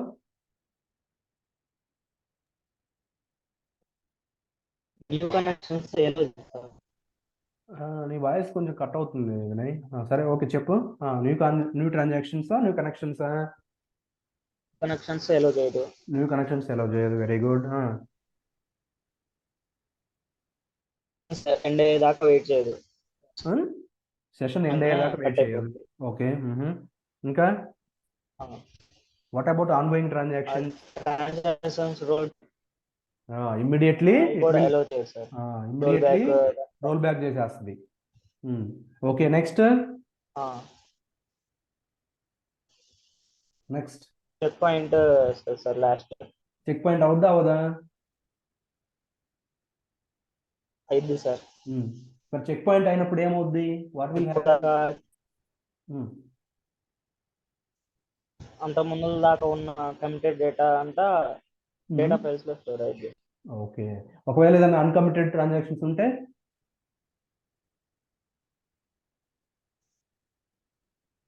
అది రీడ్ లాగ్ ఫైల్స్ లో తర్వాత తీసుకునేది. ఇప్పుడు ఒక 10 ట్రాన్సాక్షన్స్ ఉన్నాయి, ఒక 4 ట్రాన్సాక్షన్స్ ఆల్రెడీ కమిట్ అయి ఉన్నాయి, ఒక 6 ట్రాన్సాక్షన్స్ ఇంకా కమిట్ అవ్వలేదు. ట్రాన్సాక్షన్స్ కంప్లీట్ చేశారు, but they did not roll back or they did not commit. అలాంటప్పుడు అదేంటి? Uncommitted transaction. You have to say roll back, that's all, simply it will roll back. Uncommitted ట్రాన్సాక్షనే కదా, ఏమైంది? Role back చేసేస్తుంది. ఇప్పుడు మనం బ్యాంక్కి వెళ్తాము, 10,000 తీసుకుని వెళ్తాము, వాడికి అమౌంట్ ఇస్తాము, ఇమ్మీడియట్గా వాడు డిపాజిట్ చేయకముందే, మనకు చెప్పకముందే వాడికి ఏదో ప్రాబ్లం అయింది. ఏం చేస్తాడు? ఆల్రెడీ ఎంటర్ చేస్తాడు, ఎంట్రీస్ అన్ని ఇచ్చి మొత్తం చేస్తాడు, డిపాజిట్ అయ్యే క్యాష్ అన్ని వాడి దగ్గర పెట్టుకుంటాడు, అంత అయిపోద్ది. వాడు ఎప్పుడైతే ఆ ఇన్ఫర్మేషన్ అప్డేట్ చేయడానికి వెళ్తున్నాడో అప్పుడు సర్వర్ ప్రాబ్లం అయింది, వాడికి ఏదో ఇష్యూ వస్తుంది, హ్యాంగ్ అవ్వడం సంథింగ్. అప్పుడేంటి? వాడి అమౌంట్ నీకు ఇచ్చేస్తాడు, ఇచ్చేసి రేపు రా అని చెప్తాడు. సో ట్రాన్సాక్షన్ అయితే కంప్లీట్ అయింది, కానీ వాడు దాన్ని కమిట్ చేయలేదు కాబట్టి ఆ ట్రాన్సాక్షన్ రోల్ బ్యాక్ అయిపోద్ది ఆటోమేటిక్గా, అవునా కదా? సో రోల్ బ్యాక్ అవడం వల్ల ప్రాబ్లం ఏం లేదు కదా మనకి. ఏమైనా ప్రాబ్లం ఉంటుందా? We don't have any problem. Problem ఎప్పుడు అవుతుంది? కమిటెడ్ డేటా అనేది మనకి డేటా ఫైల్స్లో రాయకపోతేనే ప్రాబ్లం అవుతుంది. So that is the reason. Check point అయినప్పుడు ఏమవుతుంది? చెక్ పాయింట్ అయినప్పుడు కమిటెడ్ ఏదైతే డేటా ఉంటుందో అది కంప్లీట్గా డేటా ఫైల్స్లోకి రాయబడుతుంది. అన్కమిటెడ్ ట్రాన్సాక్షన్స్ ఏమైనా ఉంటే, ఆల్రెడీ ఒకవేళ డేటా ఫైల్స్లో రాసి ఉన్నట్లయితే, అన్కమిటెడ్ డేటా కూడా ఒక్కోసారి రాస్తుంది ఎక్కువ ట్రాన్సాక్షన్స్ అయినప్పుడు, ఆ అన్కమిటెడ్ ట్రాన్సాక్షన్స్ని డేటా ఫైల్స్లో నుంచి రోల్ బ్యాక్ చేసేస్తారు అనమాట. డేటా ఫైల్స్ నుంచి రోల్ బ్యాక్ చేసేస్తుంది. దెన్ డేటాబేస్ అనేది క్లోజ్ అవుతుంది. డేటాబేస్ క్లోజ్ అవుతుంది, దెన్ డేటాబేస్ డిస్మౌంట్. ఇది కామన్ మళ్ళీ. అంటే ఏంటి? షట్ ఇమీడియట్ ఇచ్చినప్పుడు డేటాబేస్ క్లీన్ షట్ డౌన్ అవుతున్నట్ట, లేకపోతే క్లీన్ షట్ డౌన్ కానట్ట?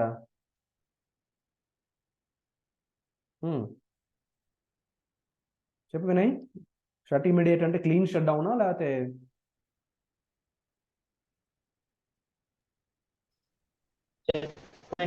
ఇచ్చి షట్ డౌన్ చేసింది సార్. అది డేటాబేస్ చెక్ అనేది పాయింట్ కూడా ఇచ్చి షట్ డౌన్ సార్. ఎప్పుడైతే మనం చెక్ పాయింట్ అవుతుందో అది క్లీన్ షట్ డౌన్ అర్థము. What you mean by clean shut down? Next time మళ్ళీ నువ్వు ఎప్పుడైతే డేటాబేస్ స్టార్ట్అప్ చేస్తావో, it is not looking for any recovery. జనరల్గా రికవరీ అవసరం లేదు. ఎందుకు? ఆల్రెడీ షట్ డౌన్ చేయక ముందే నువ్వు క్లీన్గా మొత్తం డేటా ఫైల్స్లో ఉన్న అన్కమిటెడ్ డేటా రోల్ బ్యాక్ చేసావు, కమిటెడ్ డేటాని రీడు నుంచి ఆల్రెడీ డేటా ఫైల్స్లో రాసేసావు. So that means it is clean. So next నువ్వు డేటాబేస్ స్టార్ట్ చేసినప్పుడు it is not looking for any redo log files or any archive log files for recovery. Any archive log files or redo log files for recovery జనరల్గా అవసరం లేదు. జనరల్గా అది ఒకసారి చూసుకుంటుంది ఏమైనా అవసరమా అనేది, బట్ జనరల్గా అవసరం లేదు. బట్ ఎప్పుడు అవసరం అవుతుంది? ఇన్ కేసు నువ్వు షట్ డౌన్ చేసిన తర్వాత మళ్ళీ స్టార్ట్అప్ చేసే మధ్యలో ఏదైనా డేటా ఫైల్స్ డిలీట్ అవ్వడము ఇట్లాంటి ఏదైనా జరిగితే తప్ప నార్మల్గా రికవరీ అనేది అవసరం లేదు. కాబట్టి ఇమ్మీడియట్గా నీకు డేటాబేస్ అనేది అప్ అవుద్ది అనమాట. It will not take much time. ఎందుకు? రికవరీ ఏం పర్ఫామ్ చేయాల్సిన అవసరం లేదు కాబట్టి ఇమ్మీడియట్గా డేటాబేస్ అప్ అయిపోద్ది అనమాట. అర్థమైందా? ఓకే. మరి షట్ అబౌట్ అన్నప్పుడు ఏం చేస్తుంది? రాజు చెప్తారా? షట్ అబౌట్ అంటే ఏమవుతుంది చెప్తారా?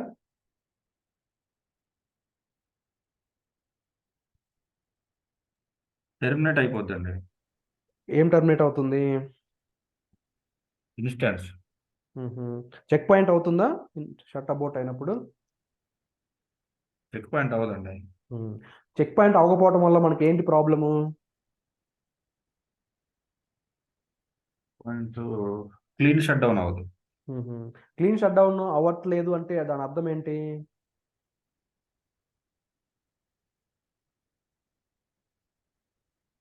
Very good. Clean shut down అవ్వదు డెఫినెట్గా. షట్ అబౌట్ ఇచ్చినప్పుడు చెక్ పాయింట్ అవ్వదు కాబట్టి, చెక్ పాయింట్ అవ్వట్లేదు అంటే డెఫినెట్గా క్లీన్ షట్ డౌన్ కాదు.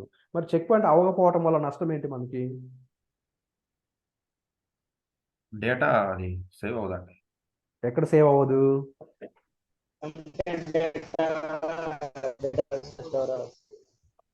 నీ వాయిస్ బ్రేక్ అవుతుంది వినయ్, మేబీ ఇంటర్నెట్ ప్రాబ్లమ్ ఏమో.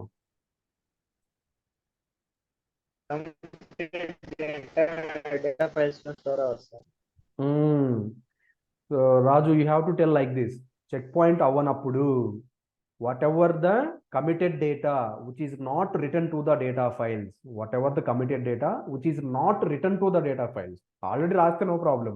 ఇంకా రాయలేదనుకో, డీబీ రైటర్ అనేది ఇంకా రాయలేదనుకో డీ బఫర్ క్యాషే నుంచి, అది అప్పుడు ఏంటవుద్ది, మళ్ళీ నెక్స్ట్ మనం స్టార్ట్ చేసినప్పుడు ఆ ఇన్ఫర్మేషన్ అనేది కంపల్సరీగా రికవర్ చేయాలి. అలాగే డేటా ఫైల్స్లో అన్కమిటెడ్ డేటా రాసిందనుకో, అన్కమిటెడ్ డేటా ఆల్రెడీ రాసే ఉందనుకో, సో డేటా కమిట్ అవ్వాలా కానీ డేటా ఫైల్స్లో ఆల్రెడీ రాసింది, డేటాబేస్ బఫర్ క్యాషే, సరే డీబీ రైటర్ రాసింది, అలా కూడా రాస్తుంది. ఎప్పుడు థ్రెషోల్డ్ రీచ్ అయింది, డేటా కమిట్ అవ్వట్లేదు, అలాంటప్పుడు ఏం చేస్తుంది, డేటా ఫైల్స్లో రాసేస్తుంది ముందే. అప్పుడేంటి, మనకి డేటా ఫైల్స్లో ఏంటి, అన్వాంటెడ్ డేటా ఉంది, డేటా ఫైల్స్లో అన్వాంటెడ్ డేటా ఉంది.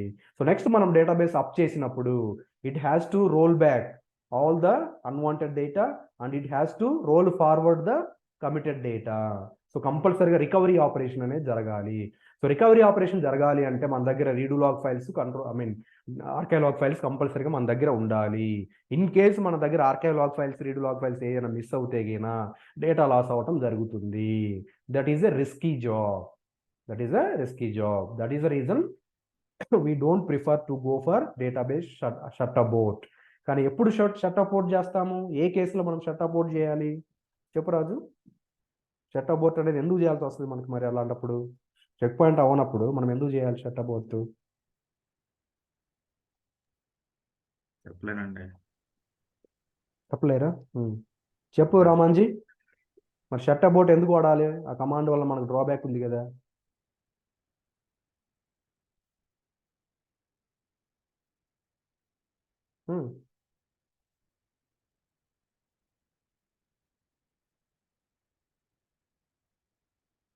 చెప్పాలి.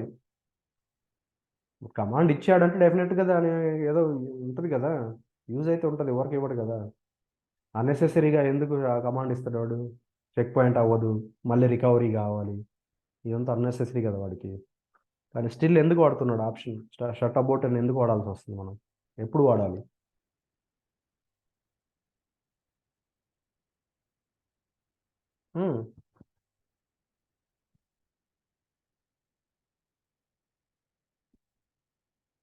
చెప్పు జగదీష్, చెప్పండి ఎందుకు వాడాలి మనం షట్ అబౌట్?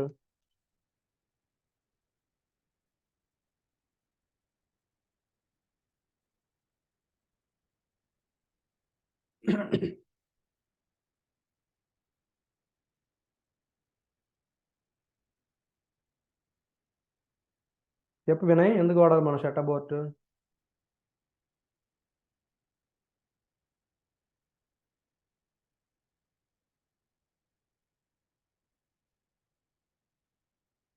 ఐడియా లేదా?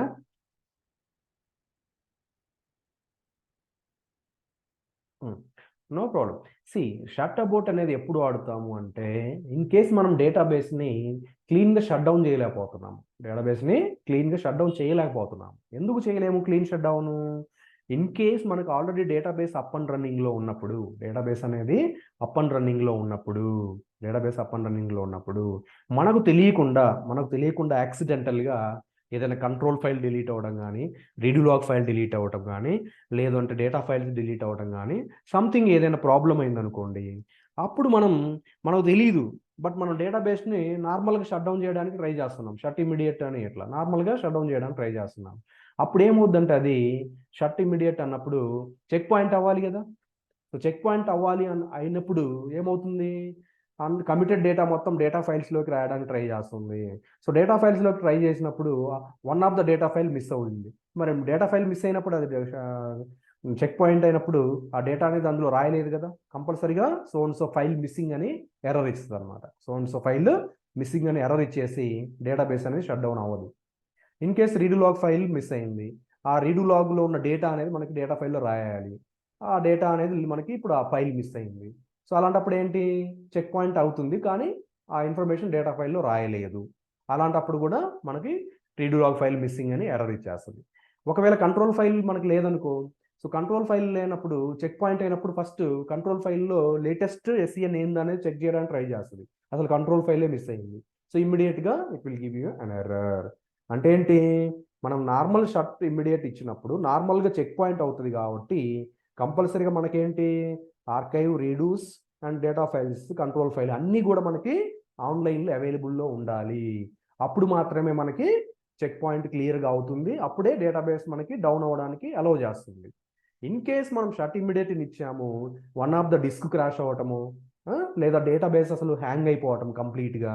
సో ఇలాంటి సినారియోస్లో మనకి ఆప్షన్ లేదనమాట. డిస్క్ క్రాష్ అయింది అనుకోండి ఫర్ ఎగ్జాంపుల్, డేటాబేస్ అనేది ఫంక్షన్ అవ్వదు, డేటాబేస్ మనకి ఫంక్షన్ అవ్వదు ఫర్ ఎగ్జాంపుల్. సో అలాంటప్పుడు ఏంటి, మనం డేటాబేస్ను ముందు డౌన్ చేయాలి. డౌన్ చేసిన తర్వాతనే మనం ట్రబుల్ షూట్ చేయగలం, అవునా కదా? ఆన్లైన్ ట్రబుల్ షూట్ చేయలేము కదా. సో డేటాబేస్ షట్ డౌన్ చేయడానికి అలౌ చేయదు ఇది, మనకి నార్మల్గా అలౌ చేయదు. ఎందుకు? ఇన్స్టెన్స్ అప్పన్లోనే ఉంటుంది. Instance is fine, but my control file or data file or redo log file is the problem. ఈ 3 ఫైల్స్లో ప్రాబ్లం ఉంది. కానీ ఈ 3 ఫైల్స్లో ప్రాబ్లం ఉన్నప్పుడు మళ్ళీ దాన్ని ట్రబుల్ షూట్ చేయాలి అంటే ఫస్ట్ మనం ఇన్స్టెన్స్ని డౌన్ చేయాలి. అప్పుడు మనం క్లీన్గా డౌన్ చేయాలి అంటే అది అలౌ చేయదు, బికాస్ సిఆర్డి ఫైల్ ఏదో ప్రాబ్లం ఉంది. అలాంటి సినారియోలో నువ్వు ఫోర్స్ఫుల్గా ఇన్స్టెన్స్ని డౌన్ చేయాలి కాబట్టి you have to use shut abort. ఎప్పుడైతే షట్ అబౌట్ ఇచ్చావో it will not check anything. It will not check control file, redo log file ఉందా లేదా, కంట్రోల్ ఫైల్ ఉందా, డేటా ఫైల్స్ ఉన్నాయా లేవా, చెక్ పాయింట్ అయిందా లేదా, నథింగ్. సింపుల్గా ఇన్స్టెన్స్ని డౌన్ చేసి పడేస్తుంది. అనమాట. Then we will go and do the troubleshooting చేస్తాం. సో ఎప్పుడు మనకు డేటాబేస్ హ్యాంగ్ అయినప్పుడు, లేదా మనం నార్మల్ షట్ డౌన్ చేయలేనప్పుడు, అంటే క్లీన్ షట్ డౌన్ చేయలేనప్పుడు, then you have to use shut abort. క్లియరా? ఇంకా డౌట్ ఉందా ఏమన్నా? రాజు క్లియర్ అయిందా అండి? ఓకే అండి, క్లియర్ అయింది. షట్ అబౌట్ ఎందుకు వాడాలి? క్లియర్ అయిందా? క్లియర్ అయిందండి. Okay, let's take 10 minutes break, not 15. 8:30 we will come back and we will do the Archivelog practicals. Okay, ఎక్కువ టైం ఏం పట్టదు, ఒక హాఫ్ అన్ అవర్లో మనం కంప్లీట్ చేయొచ్చు ప్రాక్టికల్స్. చూడాలి, మీరు రివిజన్ చేయాలా. మళ్ళీ స్టార్ట్అప్ షట్ డౌన్ మెకానిజంలో స్ట్రక్ అవుతున్నారు, ఆర్కిటెక్చర్ స్ట్రక్ అవుతున్నారు, మళ్ళీ బేసిక్స్ వెళ్ళాల్సి వస్తుంది. ఆల్మోస్ట్ 1 అవర్ రివిజన్ చేశాను నేను. మళ్ళీ you have to practice and you have to remember everything. Multiple times practice చేస్తే మీకు ఐడియా వచ్చేస్తుంది. ఒకసారి మీరు వినంగానే రాదు. You have to keep on listening and practising, then only you will remember. డెఫినెట్గా వాడు క్వశ్చన్ అడుగుతాడు. ఆర్కిటెక్చర్లో క్వశ్చన్ ఉండొచ్చు, డేటాబేస్ స్టార్ట్అప్ షట్ డౌన్లో కూడా కంపల్సరీ క్వశ్చన్ పడుతుంది మీకు ఇంటర్వ్యూలో. మీరు 3-4 ఇయర్స్ 5 ఇయర్స్ లోపు పెడతారు కాబట్టి ఎలాగూ కంపల్సరీగా క్వశ్చన్ అడుగుతాడు వీటిల్లో. ఆర్కిటెక్చర్, షట్ డౌన్, స్టార్ట్అప్లోనే, ఆర్కైవ్లాగ్ మోడ్ వీటిల్లో కూడా క్వశ్చన్ రావచ్చు అనమాట. మీరు బేసిక్సే ఆర్కిటెక్చర్లో, షట్ డౌన్, స్టార్ట్అప్లోనే క్వశ్చన్ ఆన్సర్ చేయలేకపోయారు అనుకోండి, then they will think okay you are not having that much knowledge, maybe you did not work, ఇట్లా వాళ్ళు థింక్ చేస్తారనమాట. అదే ఆర్కిటెక్చర్ మీకు స్టార్ట్అప్ షట్ డౌన్లో మీరు ఎక్కడ అడిగినా ఎలా టక్ టక్ చెప్తున్నారు అనుకోండి, మీకు okay, then he will go to other topics అనమాట. అది సో ఇది బేసిక్స్, ఫస్ట్ లెవెల్ ఇంటర్వ్యూ అనమాట. ఫస్ట్ లెవెల్ క్వశ్చన్స్ ఇందులో పడతాయి. ఓకే, సో ఇది మీకు కరెక్ట్గా అర్థమవుతేనే మనకు ఫ్యూచర్ టాపిక్స్ ఈజీగా ఉంటాయి అన్నమాట. లేదంటే మీకు అలా అలా ఏదో ఇంకా వెళ్తూ ఉంటాయి. అందుకే నేను నిదానంగా మళ్ళీ టైం తీసుకునైనా మళ్ళీ I'm just going back and explaining one again and again. ఇంకో క్లాస్ ఎక్స్ట్రా అని తీసుకున్నా, నో ప్రాబ్లం, బట్ ఫస్ట్ మీకు ఈ క్లారిటీ రావాలి, ఇది క్లియర్గా ఉండాలి మీరు. క్లియరా? Okay, so will be back at 8:30 and we will continue.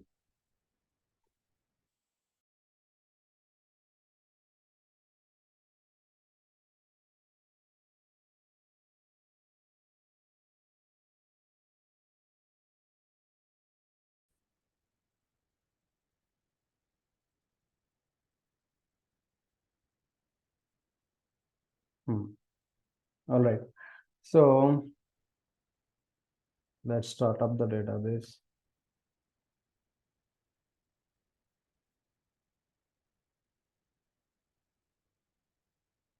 Okay, let's jump into our topic, Archivelog mode and no Archivelog mode. First we want to check whether database is in Archivelog mode or not. అసలు మనకు first database అనేది ఆర్కైవ్లాగ్ మోడ్లో ఉందా లేదా అనేది మనం check చేయాలి. Database అనేది ఫస్ట్ ఆర్కైవ్లాగ్ మోడ్లో ఉందా లేదా అనేది చెక్ చేయాలి. సో ఎలా చెక్ చేయాలి అంటే వీ హ్యావ్ 2 మెథడ్స్. 2 విధాలుగా మనము డేటాబేస్ ఆర్కైవ్లాగ్ మోడ్లో ఉందా లేదా అనేది చెక్ చేయొచ్చు. So first thing is archivelog list. This is the command, archivelog list. So if you type archivelog list, you can see that database log mode, no archive mode, automatic archival, it is disabled, and archive destination also, this is the archive destination, and this is the oldest online log sequence, and this is the current log sequence. అంటే ఏంటి ఇక్కడ we have 2 redo log groups, group 1 and group 2. So current log sequence means current redo log file is 13 and previous one is 12. Okay, so that we can also check it. Only 4 members ఉన్నారు, Ramanjaneyulu, Raju, Hemu. What about Vinay, Jagdish?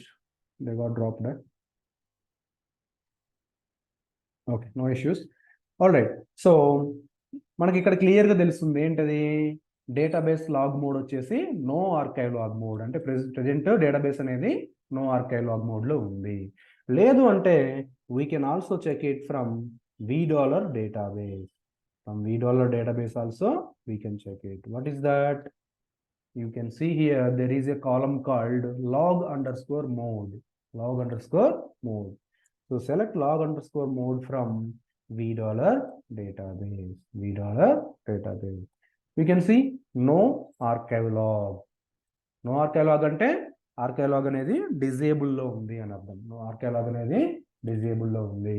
So archivelog disable లో ఉంది కాబట్టి మనకు background process ఆర్కైవర్ అనేది run అవ్వదు. If you want, you can check it like Aura. So you can see here Oracle background process. If you just check here, you cannot see ARCN. Can you see anywhere ARCN background process? There is no ARCN background process. Because archiver background process will be enabled or will be required only if database is in archivelog mode. Archivelog mode లో ఉంటేనే ఇప్పుడు data archiver process అనేది run అవుతుంది. ఎందుకు? It is an optional background process, it is not mandatory. Okay, so database archivelog మోడ్లో ఉంది కాబట్టి ఈ ప్రాసెస్ రన్ అవ్వదు. ఈ ప్రాసెస్ రన్ అవ్వకపోయినా మనకు డేటాబేస్ అయితే అప్ అండ్ రన్నింగ్లో ఉంటుంది. There is no use problem అనమాట. That is the reason it is a optional background process. మరి ఎప్పుడు ఆర్కైవర్ ప్రాసెస్ అనేది క్రియేట్ అవుతుంది, బ్యాక్గ్రౌండ్ ప్రాసెస్? ఎప్పుడైతే మనము డేటాబేస్ని ఆర్కైవలాగ్ మోడ్లో ఎనేబుల్ చేస్తామో అప్పుడు మాత్రమే మనకి ఆర్కైవర్ ప్రాసెస్ అనేది జనరేట్ అవుతుంది ఆర్ క్రియేట్ అవుతుంది అనమాట. So first thing is archivelog list or select log_mode from $v database. Both way you can check it. So you can also see describe $v log. You can also check it like group hash and what is the sequence. Okay, thread గురించి మనం ర్యాక్లో చూద్దాము, ఇప్పుడు ఏం అవసరం లేదు. And you can see status from $v log. So you can see oldest online sequence అంటున్నాడు కదా, that means group 2, that means sequence number 12 is inactive mode. So that means what is the current log file redo log writer is writing? 13 is the log member, that means sequence number, and group 1 which belongs to group 1 which is currently available, log writer is writing. That means this is the log file which is being used by the log writer. Present log writer అనేది ఈ ఫైల్లో data అనేది log buffer నుంచి read transactions అనేది రాస్తుంది. ఇది inactive అనమాట. ఎందుకు? ఆల్రెడీ ఇందులో రాస్తుంది. ఎప్పుడైతే ఇది ఫిల్ అవుతుందో immediately it will go to the group 2 and again ఇది ఎప్పుడైతే ఇక్కడ స్విచ్ అవుతుందో then it will become archive. ఒకవేళ ఆర్కైవ్ లాగ్ మోడ్లో ఉంటే ఆర్కైవ్ అవుతుంది, లేదంటే ఆర్కైవ్ అవ్వదు అనమాట. Okay, this how log switch will happen అనమాట. ఇది కంప్లీట్ అయిపోయిన తర్వాత 12 ఇప్పుడు 13 ఉంది, 13 నుంచి మళ్ళీ స్విచ్ అయినప్పుడు దీన్ని 14 జనరేట్ చేస్తుంది అనమాట. దీన్ని 14 చేస్తుంది, అది కరెంట్ అవుతుంది. ఇది 13 ఆర్కైవ్ అయిపోద్ది అనమాట, ఆర్కైవ్లాగ్ ఎనేబుల్లో ఉంటాయి. సో ఇట్లా సైక్లిక్గా స్విచ్ అవుతూ ఉంటాయి అనమాట, సైక్లిక్గా స్విచ్ అవుతూ ఉంటాయి. మరి మనం ఇప్పుడు నో ఆర్కైవ్లాగ్లో ఉంది, ఆర్కైవ్లాగ్ మనం ఎనేబుల్ చేయాలి అంటే, ఆర్కైవ్లాగ్ మనం ఎనేబుల్ చేయాలి అంటే ఫస్ట్ డేటాబేస్ అనేది మౌంట్లో ఉండాలి. డేటాబేస్ అనేది మౌంట్లో ఉండాలి. ఆల్రెడీ డేటాబేస్ అనేది ఓపెన్లో ఉంది, ఆల్రెడీ డేటాబేస్ ఓపెన్లో ఉంది. You can see open underscore mode from $database. సో prod is the database, already read రైట్లో ఉంది అంటే ఓపెన్లో ఉంది అనమాట. సో మనం ఆల్రెడీ ఓపెన్లో ఉన్న దాన్ని మౌంట్ చేయలేము కాబట్టి first you have to bring down the database. First you have to bring down the database. So remember, archivelog మనం ఎనేబుల్ చేయాలన్నా డిజేబుల్ చేయాలన్నా కూడా డేటాబేస్ అనేది మౌంట్లో ఉండాలి. Then only we can do that. Then startup mount, directly I can use startup mount.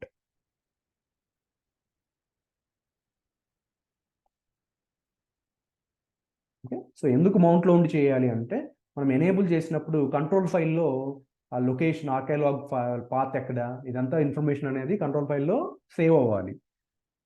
అందుకనే మనకి డైరెక్ట్గా ఓపెన్లో ఉన్నప్పుడు చేయలేమన్నమాట. That is the reason we have to keep database in mount state అనమాట. Okay, so now so you can see archivelog list.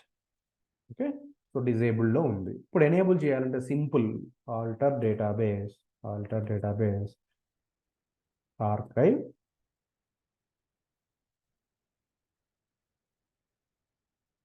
That's all. alter database archivelog, now database got altered. Now database is in archivelog mode. That means archivelog mode is enabled. So how to check whether it is enabled or not? You can check. Now you can see here database log mode, archive mode. Okay, automatic archival enabled. What do you mean by automatic archival? అంటే ఆటోమేటిక్గా log switch అయినప్పుడు ఆర్కైవర్ process అనేది ఆటోమేటిక్గా ఆ information అనేది ఆర్కైవ్లాగ్ ఫైల్లో రాస్తుంది అనమాట. లేదు అంటే మనం ఆటోమేటిక్ ఆర్కైవ్ను డిజేబుల్ కూడా చేయొచ్చు. డిజేబుల్ చేసినప్పుడు ఏంటంటే మనం మాన్యువల్గా కాపీ చేయాలి, రీడ్ లాగ్ ఫైల్ నుండి ఫిల్ అయినప్పుడు అది మనం మాన్యువల్గా ఒక లొకేషన్లోకి కాపీ చేయాలన్నమాట. So it is a tiresome job, మనం ప్రతిసారి లాగ్ స్విచ్ అయినప్పుడు కాపీ చేయలేం కదా. So that is the reason automatic archival అనేది ఎనేబుల్ చేస్తాం అనమాట. Generally we don't do manual archiving, so automatically database will take care of that. So whenever log switch happened, whenever the redo log file is completed, and when it is going for next log, automatically it will be archived by the archiver process. That is nothing but automatic archival enabled. Database log mode is archive mode. Okay, so అలా కాదు అనుకుంటే మనం $database నుంచి కూడా check చేయొచ్చు. database నుంచి కూడా check చేయొచ్చు. Select log underscore mode, you can see now archive log mode. ఇంతకుముందు నో ఆర్కైవ్ లాగ్ మోడ్ చూపించేది, ఇప్పుడు ఆర్కైవ్ లాగ్ మోడ్. ఓకే, మరి ఇప్పుడు ఆర్కైవ్స్ అనేవి ఎక్కడ జనరేట్ అవుతాయి? ఆర్కైవ్ ఇది కరెంట్ రీడ్ లాగ్ ఫైల్ అన్నాము. ఎప్పుడైతే మనము ఆర్కైవ్ లాగ్ మోడ్ ఎనేబుల్ చేసామో you can see the difference. ఇంతకుముందు ఇక్కడ జస్ట్ రెండే ఉండేవి, oldest online log sequence, current online log sequence. But ఎప్పుడైతే మనం ఆర్కైవ్లాగ్ ఎనేబుల్ చేసామో you can see next log sequence to archive is 13. ఎందుకు? Already oldest online log sequence already అయిపోయింది. ఇప్పుడు కరెంట్ లాగ్ సీక్వెన్స్ ఏదైతే ఉందో నెక్స్ట్ అదే కదా ఆర్కైవ్ అయ్యేది. ఫిల్ అయినప్పుడు ఏమవుతుంది, నెక్స్ట్ లాగ్ స్విచ్ అవుతుంది. లాగ్ స్విచ్ అయినప్పుడు ఏమవుద్ది, 14 జనరేట్ అవుతుంది. కరెంట్ లాగ్ సీక్వెన్స్ 14 అవుద్ది. అప్పుడు ఈ 13 కాస్త ఆర్కైవ్కి వెళ్ళిపోద్ది అనమాట. అందుకే next log sequence to archive is 13. Current log sequence ఏదైతే ఉంటుందో అదే కదా నెక్స్ట్ ఆర్కైవ్ స్విచ్ అయినప్పుడు. అందుకే మ్యాక్స్ ఈ రెండు నెంబర్స్ సేమే ఉంటాయి అన్నమాట. Okay, so that is the reason you can see clearly next log sequence to archive అని క్లియర్గా మనకు విజిబుల్లో ఉంది. మరి ఆర్కైవ్ లాగ్ ఎనేబుల్ చేసాము, ఆటోమేటిక్గా డేటాబేసే ఆర్కైవర్ ప్రాసెసే బ్యాక్గ్రౌండ్ ప్రాసెస్ అనేది మనకి ఆటోమేటిక్గా ఆర్కైవర్ లొకేషన్లో ఇది కాపీ చేస్తుందని చెప్పాము. లాగ్ ఫైల్ ఆటోమేటిక్గా ఆర్కైవ్ చేస్తుందని చెప్పాము. Okay, so if you want you can see now archive log mode enable అయింది కదా. So now you can say archiver process, you can see somewhere background process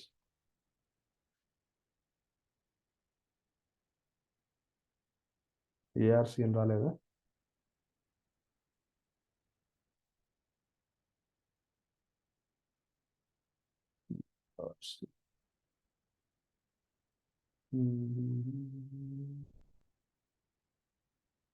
maybe మనం log switch చేసినప్పుడు archiver initiate అవుతుంది. As of now it is not initiated because ఇంకా మనకు switch అవ్వలేదు కదా, ఆర్కైవర్ అనేది ఇనిషియేట్ రావడానికి ఛాన్స్ రాలేదు కదా దానికి ఇంకా, అవునా కదా? కరెంట్ లాగ్ ఫైల్ ఏదైతే ఉందో ఇది ఇంకా కంప్లీట్ అవ్వలేదు, ఇది కంప్లీట్ అయ్యి ఇది మళ్ళీ స్విచ్ అయినప్పుడు ఇది ఆర్కైవ్ అవ్వాలి, అప్పుడు ఆర్కైవర్ ప్రాసెస్ అనేది ఇనిషియేట్ అవుతుంది అనమాట. Okay okay, we will see that, no issues. మరి ఏ లొకేషన్లో ఆర్కైవ్స్ అనేవి జనరేట్ అవుతాయి, ఏ లొకేషన్లో మరి ఆర్కైవ్ ప్రాసెస్ అనేది ఆర్కైవ్ లాగ్స్ని జనరేట్ చేస్తుంది అంటే, బై డిఫాల్ట్గా archive destination, you can see archive destination is use DB recovery file dest, use DB recovery file dest. So మనం డేటాబేస్ క్రియేట్ చేసినప్పుడు డిబి రికవరీ ఫైల్ డెస్ట్ అనేది ఒకటి ఉంటుంది, ఆ లొకేషన్ అని చెప్తున్నాం, డిఫాల్ట్ అది యూజ్ చేసుకోమని చెప్తుంది.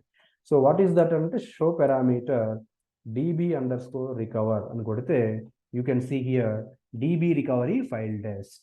So U01 app Oracle fast recovery area. So this is the location where archive logs will be generated. And what is the size of this అంటే db recovery file dest size వచ్చేసి 2 GB. So archive logs అనేవి 2 GB వరకు generate అవుతాయి, అంటే up to 2 GB వరకు we have no problem. After that archiver will get error, ఎందుకు space లేదు కదా, సో ఆర్కైవర్ ప్రాసెస్ ఎర్రర్ ఇస్తుంది అనమాట. సో మనం అప్పుడు ఏం చేయాలి, ప్రీవియస్ ఆర్కైవర్ డిలీట్ చేయడమో లేదా స్పేస్ యాడ్ చేయడమో చేయాలన్నమాట. Okay, so as of now this is the destination, so this is the destination and for this is the size. So DB recovery file dest, ఎప్పుడైతే ఇక్కడ మీకు use DB recovery file dest అని ఉంటుందో you have to check db recovery file dest, show parameter db recovery file dest, then you can get the value and you can also get the size of that db recovery file dest, because u01 యొక్క size ఎంత 25 GB. ఆ 25 GBలో నేను db recovery file డెస్టినేషన్కి 2 GB అనేది define చేశాను అనమాట, 2 GB అనేది define చేశాను. Okay, not only archive log files, ఇక్కడ ఇంకా కొన్ని రికవరీ ఫైల్స్ కూడా జనరేట్ అవుతాయి, అవన్నీ మనం ఇప్పుడు అవసరం లేదు, తర్వాత డిస్కస్ చేద్దాం. Okay, so let's go to that location and see is there any archives are there, is there any archives are there.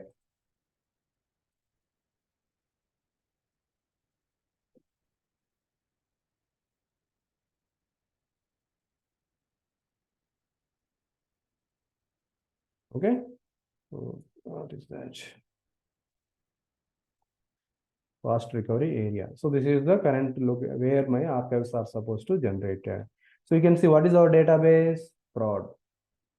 So go to prod and you can see automatic archive log అనే దాంట్లో ఒక folder create అయిపోద్ది అనమాట డేటాబేస్లో. And ఈరోజు ఏ date 25th కాబట్టి జనరల్గా ఈరోజు ఏదైనా ఆర్కైవ్స్ ఉంటే ఈరోజు డేట్స్ జనరేట్ అవ్వాలి, but you can see there is no archive logs and even there is no date generated today.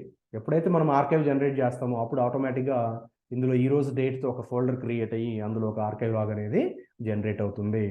ఆర్కైవర్ background process కూడా మనకు ఆటోమేటిక్గా వచ్చేస్తుంది అనమాట. Okay, so let's connect to the database and do some switch. Archive log list.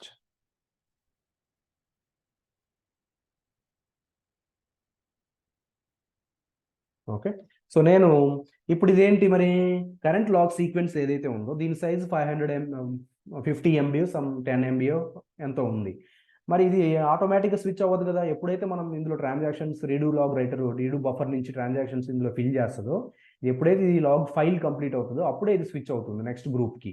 కానీ ఇది మనం ఇక్కడ ఎలాంటి ట్రాన్సాక్షన్స్ చేయట్లేదు కాబట్టి ఇది ఇంకెంతసేపు ఉన్నా ఇలానే ఉంటుంది. అందుకని నేను మాన్యువల్గా స్విచ్ చేస్తున్నా, మాన్యువల్గా అంటే ఫోర్స్ఫుల్లీ నేను ఏం చెప్తున్నానంటే లాగ్ రైటర్ని ఈ గ్రూప్ నుంచి వేరే గ్రూప్కి ఫోర్స్ఫుల్గా నేను స్విచ్ చేస్తున్నాను అనమాట. That is nothing but log switch.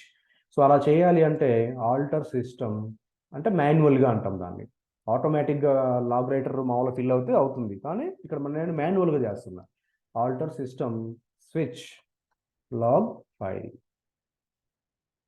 I think log file is just one word. Log file. Alter system switch log file. Okay, sorry. Database is in mount state only. As of now, database not open. Database అనేది open అవ్వాలి ఇంకా. మనం only just మౌంట్లో ఉండి ఆర్కైలాగ్ enable చేసాం. That's all. అవునా కాదా? Name comma open underscore mode from $database. So you can see database is as of now mounted. Then ఎట్లా open చేస్తాం? Alter database open. So now you can see database is altered. Database is altered. So now we can see database is in read write. So if you see here, nothing is generated. But if you go there, let's see. I think still folder is not created. Let's see, and by doing a log switch. So now I want to do the log switch. Alter system switch log file. Okay, system altered. So now you can see log list. You can see now. Okay, so oldest online log sequence is 13. Okay, current log sequence is 14, and next log sequence to archive is 14. But already oldest online log sequence is 13. That means this is already switched. That means this has to be archived. This has to be archived automatically by the archiver process. Right or wrong? Let's do one more log switch, for example. Okay, and you can see log list. So there are 13, 14 archives has to be generated, and current log is 15. Current log sequence is 15. Next, if we switch, then this will become archive or not. Okay, all right. So you can see here, ఎప్పుడైతే మనం archive log generate చేసామో మాన్యువల్గా, immediately ఈ రోజు డేట్తో ఒక folder అనేది generate చేయడం జరిగింది. So if you go to that folder, you can see 13 and 14. You can see 13 .arc అంటే ఆర్కైవ్ లాగ్ అన్నమాట. ఈ ఫార్మాట్ మనం పెట్టుకోవచ్చు, మనం చేంజ్ చేసుకోవచ్చు. కావాలంటే .arc వద్దనుకుంటే you can also the complete format we can decide it అన్నమాట. Okay, we will also see that format. Okay, so this is the 13 sequence number and 14 sequence number. Okay, so next ఇంకొక log switch అయితే ఏమవుతుంది? ఇది 15 అనేది archive generate అవుతుంది అన్నమాట. Okay, this is one number and this is the second, 13 and 14. So these are the archive logs which are generating here. So now if you want,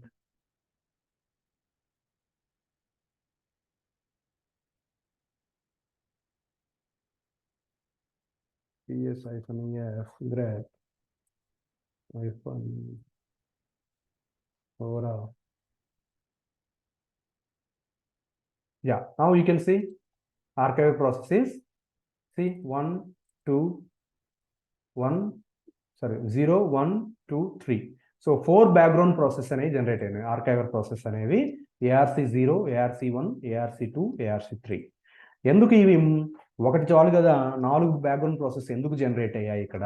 you can see ARC0, ARC1, ARC2 and ARC3, total 4. Okay, so that means ARCN అన్నమాట. N means 1, 2, 3, 4, 5 ఇట్లా మనం number ఇచ్చుకోవచ్చు అనమాట. మనం ఎంత mention చేస్తే అన్ని background process అనేవి జనరేట్ అవుతాయి, ప్యారలల్గా ఆర్కైవింగ్ చేస్తాయి అనమాట. అక్కడ 4 ఎందుకు వచ్చాయి అంటే you can see here show parameter log underscore archive. So you can see here, this is the format log archive. Default format lo undadi. So you can see here, where is that? Yeah, log archive max processes. Log archive maximum processes 4. అంటే ఏంటి? Archive background process వచ్చేసి 4 అని define చేశాను నేను, అందుకే అక్కడ 4 process వచ్చాయి. ఇక్కడ నేను 5 కానీ 6 కానీ డిఫైన్ చేస్తే 6 బ్యాక్గ్రౌండ్ ప్రాసెస్ వస్తాయి అనమాట. By default is 4.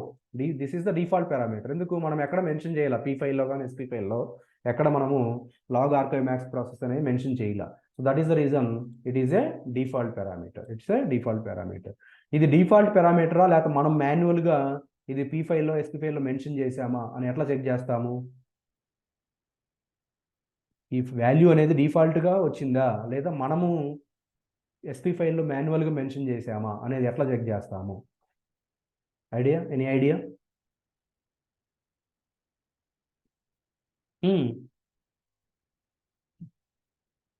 ఐడియా రావట్లేదా? So there is a parameter called $v parameter. There is a view called $v parameter. So you can see here name comma is default. You can see is the default and default there లేదా మనం ఏమన్నా SP ఫైల్లో numbering ఇచ్చామా అని check చేసుకోవచ్చు. where name equal to log archive processor. So you can see is default అంటే true. is default అంటే true అంటే ఈ వాల్యూ అనేది ఏంటి? డిఫాల్ట్ వాల్యూ, మనము సెట్ చేయలేదు అని అర్థం అనమాట. అదే ఇక్కడ మనము 6 8 ఇప్పుడు మనం చేంజ్ చేసామనుకో, ఆల్టర్ చేసామనుకో, అప్పుడు అది ఎస్పీ ఫైల్లో సేవ్ అవుద్ది. అంటే మనం మాన్యువల్గా పెట్టాము, డిఫాల్ట్ వాల్యూ కాదు ఇది. అప్పుడు ఇక్కడ ఫాల్స్ అని వస్తుంది అన్నమాట. అప్పుడు ఫాల్స్ వస్తుంది. కావాలంటే మనం చెక్ చేయొచ్చు. ఎట్లా? ఆల్టర్ సిస్టమ్ సెట్, మేబీ ఇది ఎస్పీ ఫైల్లో బోత్ అవుద్దని తెలియదు. We will see that. Let's equal to నేను 5 అని ఇస్తున్నా. Scope equal to both. Okay, so this is SP file లెవెల్లోనే మాడిఫై అవుతుంది. Okay, it's okay, leave it. మళ్ళీ ఎస్పీ ఫైల్లో మనం చేంజ్ చేసామంటే డేటాబేస్ రీస్టార్ట్ చేయాలి. Will see that. ఓకే, ఏదైనా మనం చేంజ్ చేస్తే ఇది ఫాల్స్ అని ఉంటుంది, లేదంటే డిఫాల్ట్ వాల్యూ అయితే ట్రూ అని ఉంటుంది అన్నమాట.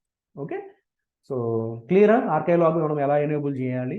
ఓకే, ఎనేబుల్ చేసినప్పుడు ఏం జరుగుతుంది, ఎక్కడ జనరేట్ అవుతుంది, బ్యాక్గ్రౌండ్ ప్రాసెస్ ఎలా ఉంటాయి అనేది మనం చెక్ చేసాం అనమాట. సో ఫార్మాట్ కావాలంటే we can change the format. Okay, so log archive format అనేది. Okay, so next important thing is ఇప్పుడు ఏంటి, నాకు ఆర్కైవ్లాగ్ డెస్టినేషన్ అనేది నాకు ఇది వద్దు. అంటే డేటాబేస్ రికవరీ ఫైల్ డెస్టినేషన్ వద్దు. ఎందుకు? Show parameter DB recovery dest అని కొట్టినప్పుడు ఈ లొకేషన్ నాకు వద్దు. I want to generate in a different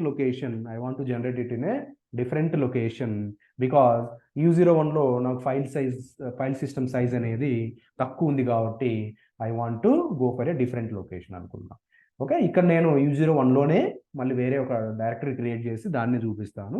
కామన్గా మనం కావాలంటే మనం ఫైల్ సిస్టమే చేంజ్ చేసుకోవచ్చు అనమాట, నో ప్రాబ్లం. ఇప్పుడు నాకు ఈ లొకేషన్ వద్దు. I want to generate in a different location. I want to generate the archives in a different location. అలాంటప్పుడు మనము డెస్టినేషన్ అనేది కూడా చేంజ్ చేయొచ్చు. Let's say for example I'll go to U01 mkdir-p let's say archive_prod. So this is the directory I am creating. cd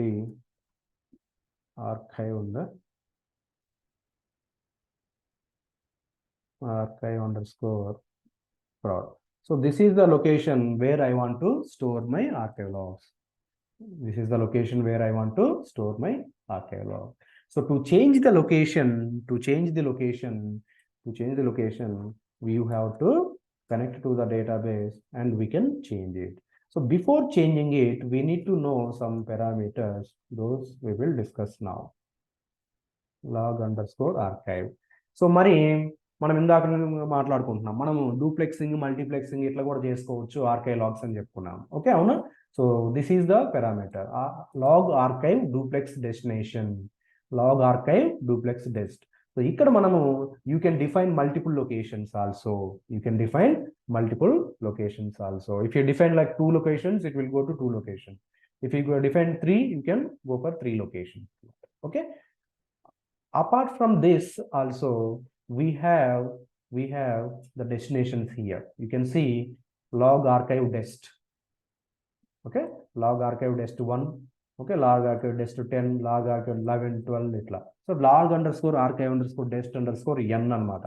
This is the parameter log_, okay, log_archive_,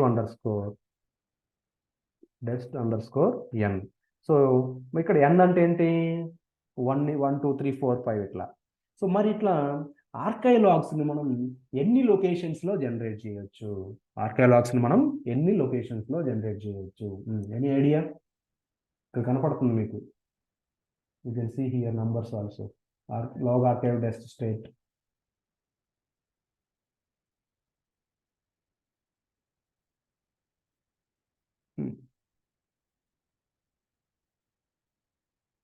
log archive dest.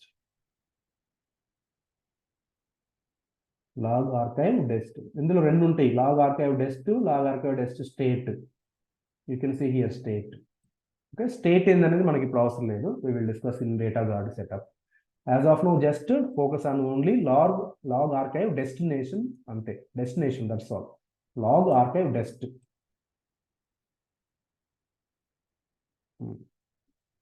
log archive dest 1 2 3 4 ఇట్లా మనం n అంటున్నాం. n is nothing but here 1 to 31, 1 to 31 అంటే ఏంటి, 1 నుంచి 31 లొకేషన్స్లో you can make the archive logs. 31 locations you can send the archive logs, you can send the archive logs. అయితే ఇక్కడ ఒక రూల్ ఉందన్నమాట, ఇక్కడ ఒక రూల్ ఉంది. అదేంటంటే 1 to 10, 1 to 10 అండ్ 1 to 31 రెండు ఉన్నాయన్నమాట ఇక్కడ రూల్స్. అదేంటంటే మనం ఇదే సర్వర్లో అంటే లోకల్ లొకేషన్లో, లోకల్ సర్వర్లో మనం ఆర్కైవ్ లాగ్స్ సెండ్ చేయాలి అంటే you can use only 1 to 10. You can use only 1 to 10. That means dest 1, dest 2, dest 3, dest 4, dest 5 like that. You can use 1 to 10. That means within the same server, the local server lo only you can send to 10 locations. Only you can keep 10 locations. That means only 10 multiplexing you can do that. Not more than 10 you cannot do in the local location. The local server lo only 10 different locations like U01, U02, U03 like that. Up to 10 locations you can send it in the local server. But if you, what do you mean by 1 to 13 means up to 10, 1 to 10 you can use for local or remote also. Up to 1 to 10 you can use for local or remote. Remote means in a different server, in a different location, not in the same server. So the location can be in a different server, in a different location also. అలా కూడా మనం పంపొచ్చు, అది ఎట్లా అనేది మనం data గార్డ్లో చూద్దాము. So ఇక్కడ 1 to 31 అంటే 1 to 10 లోకల్ అయినా వాడుకోవచ్చు, రిమోట్ కూడా వాడుకోవచ్చు కావాలి అంటే. బట్ 11 to 31 నువ్వు ఓన్లీ రిమోట్కి మాత్రమే వాడాలి, లోకల్కి వాడడానికి వీల్లేదు. నేను 11 కానీ 12 కానీ లోకల్ సర్వర్కి వాడుకుంటాను డెస్టినేషన్ అంటే కుదరదు. So 11 to 31 number should be used for only remote shipping or remote archive generation. But 1 to 10 you can use if you want all 10 locations for local use or for remote use as well. Remote గా వాడుకోవచ్చు లేదా local కూడా వాడవచ్చు. But 11 to 13 reserved for remote destinations only.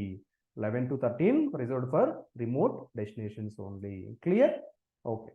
So here we will see first మనకు ఉన్న destination ను ఎలా change చేయాలో చూద్దాం. ఓకే, సో కరెంట్ డెస్టినేషన్ నాకు డిఫాల్ట్గా డీబీ రికవరీ ఫైల్ టెస్ట్ ఉంది, నాకు అది వద్దనుకుంటున్నాను. I want to change the different location. Then we have to use alter system set. So I want to set destination 1.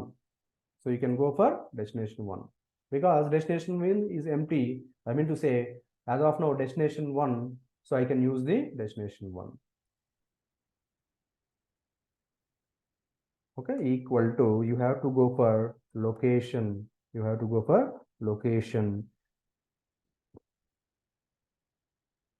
then you need to give the location. What is that location we want to give? Yeah, this is the location I want to give it. Then you can give scope equal to both. Test people requested but no speaker. Okay. See, currently my database is not running with FP file. See, you can see here. Currently, my database is in not running with SP file. That is the reason I cannot modify at SP file level. See, write to SP file requested, but no SP file in use. Only we can modify if the database is running on SP file, then only we can modify at database level. Now my database is running with P file. So P file run అవుతున్నప్పుడు నేను SP file ఎలా modify చేయగలను? I cannot modify at SP file level. So I have to exit from database. I need to go to the P file. I need to edit in text file. So instead of that, what I will do? Instead of that, what I can do? I will directly create a SP file. Create SP file from P file. So P file లో ఉన్న parameters అన్ని నేను first SP file కి copy చేసుకుంటున్నాను. So my SP file got created. My SP file got created. Now I'll shut down the database and start up. So the moment I start up, ఇప్పుడు నాకేంటి SP file మరియు P file ఉంది. ఇప్పుడు ఏది pick చేసుకుంటుంది database? SP file P file ఉన్నప్పుడు database by default దేన్ని pick చేసుకుంటుంది? Any idea? SP file. Very good. It will pick the SP file. నిజంగా SP ఫైల్ పిక్ చేసిందా లేదో మనం చెక్ చేద్దాం ఇప్పుడు.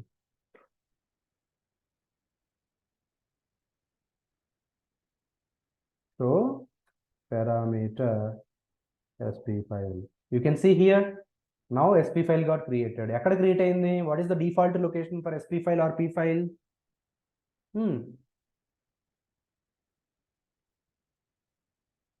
చెప్పాలి. డిఫాల్ట్ లొకేషన్ ఏంటి SP ఫైల్ కి P ఫైల్ కి?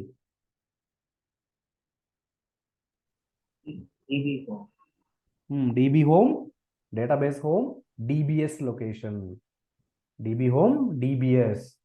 అందుకే మనము దాని అక్కడ మెన్షన్ చేయకపోయినా జస్ట్ నేను create SP file from P file అనగానే ఆటోమేటిక్ మనకు డేటాబేస్ హోమ్, అక్కడ DBS అనే సబ్ డైరెక్టరీ ఉంటుంది. అందులో what is the format? SP file $oracle sid.ora.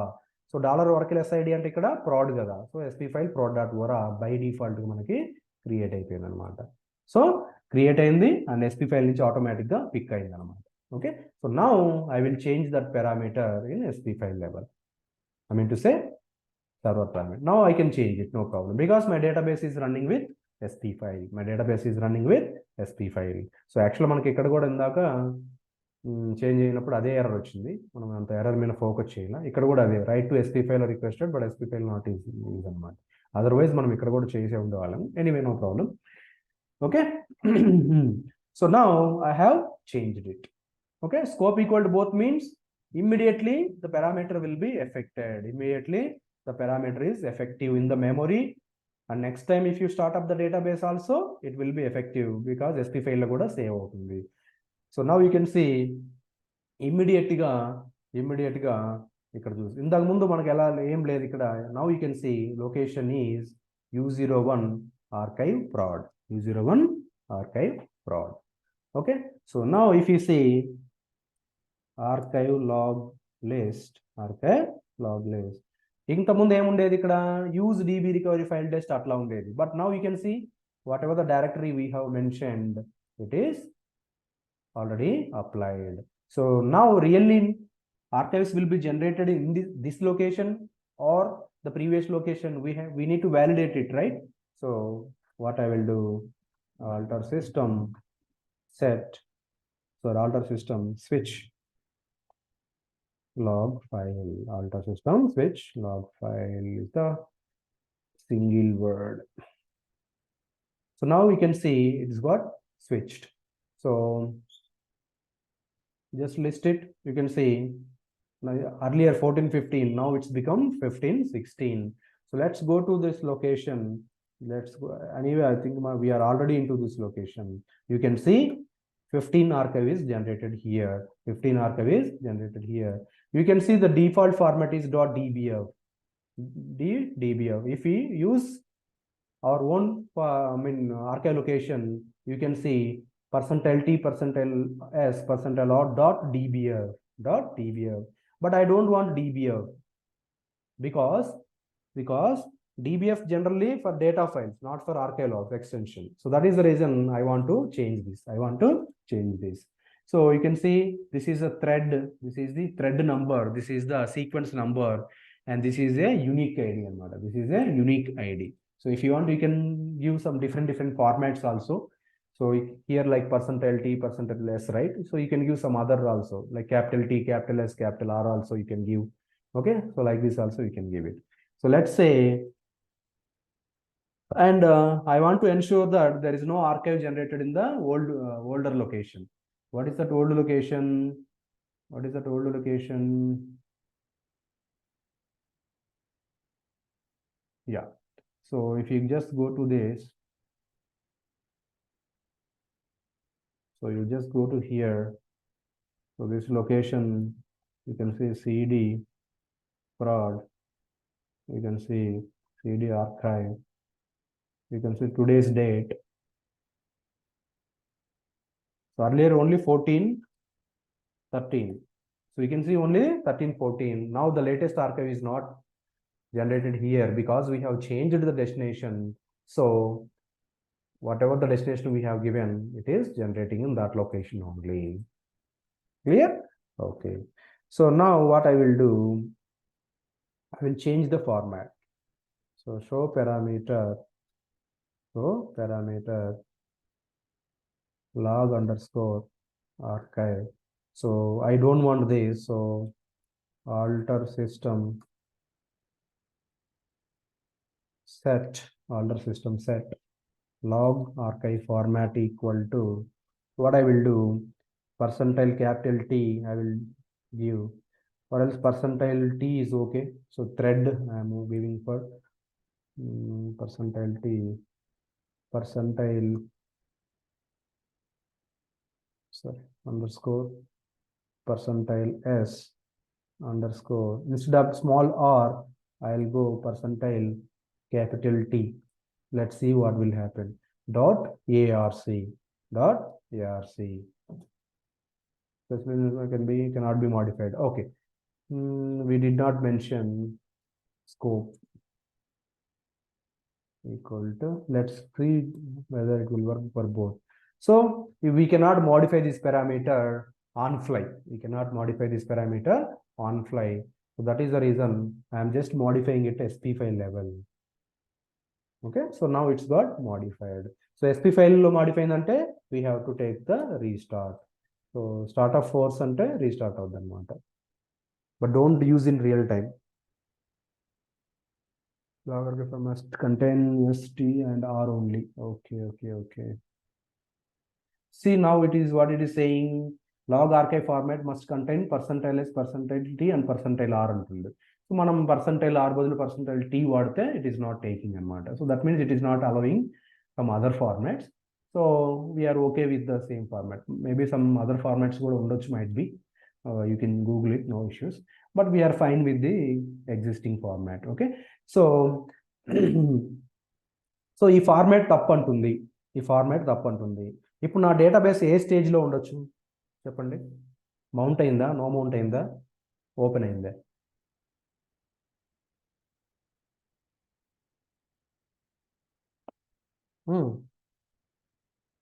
Database మౌంట్లో ఉందా, నో మౌంట్లో ఉందా, ఓపెన్లో ఉందా? చెప్పు రామాంజీ.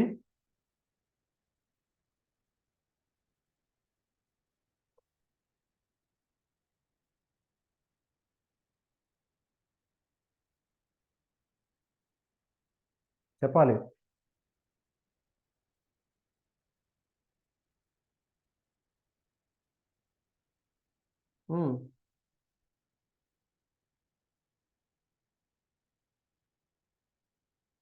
ఏమంటుండు? What do you mean by this?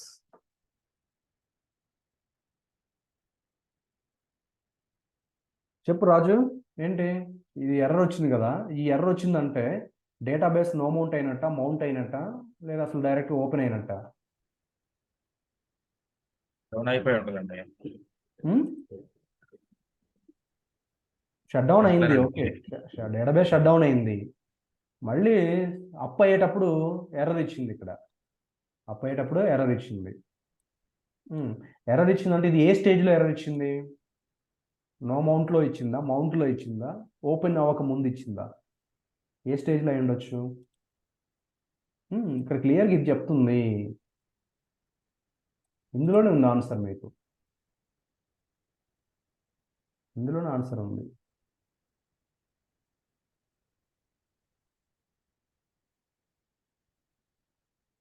ఏముంది ఇందులో? ఆర్కైవ్ ఫార్మాట్ అనేది కరెక్ట్ కాదని చెప్తుంది. అంటే ఇది పారామీటరే కదా, పారామీటర్ ఎక్కడ ఉంటుంది? పారామీటర్స్ ఎక్కడ ఉంటాయి?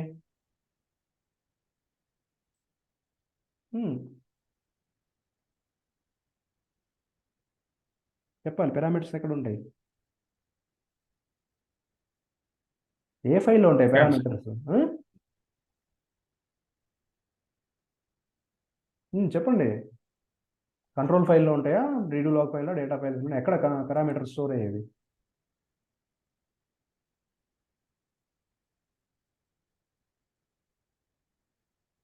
చెప్పు రామాంజీ, పారామీటర్స్ ఎక్కడ ఉంటాయి, ఎందులో సేవ్ అయ్యి ఉంటాయి? Control file. పారామీటర్స్ కంట్రోల్ ఫైల్లో ఉంటాయా? కంట్రోల్ ఫైల్లో ఏముంటుంది ఇన్ఫర్మేషన్ చెప్పు? కంట్రోల్ ఫైల్లో ఏం సేవ్ అవుద్ది కామన్గా?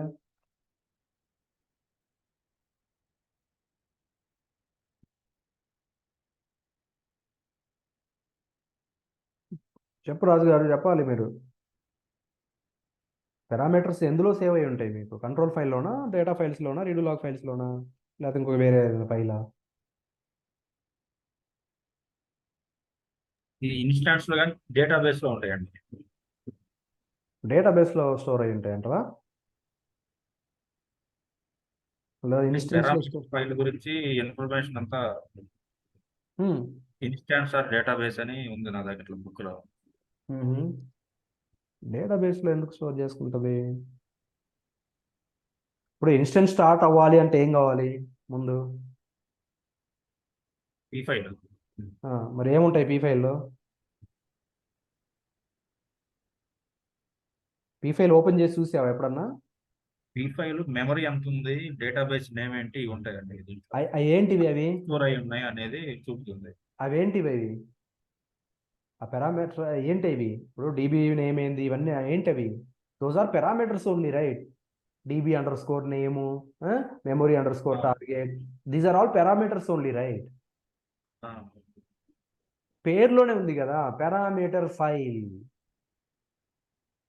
That file is going to keep the information about parameters. That is the called, we are calling it as a parameter file.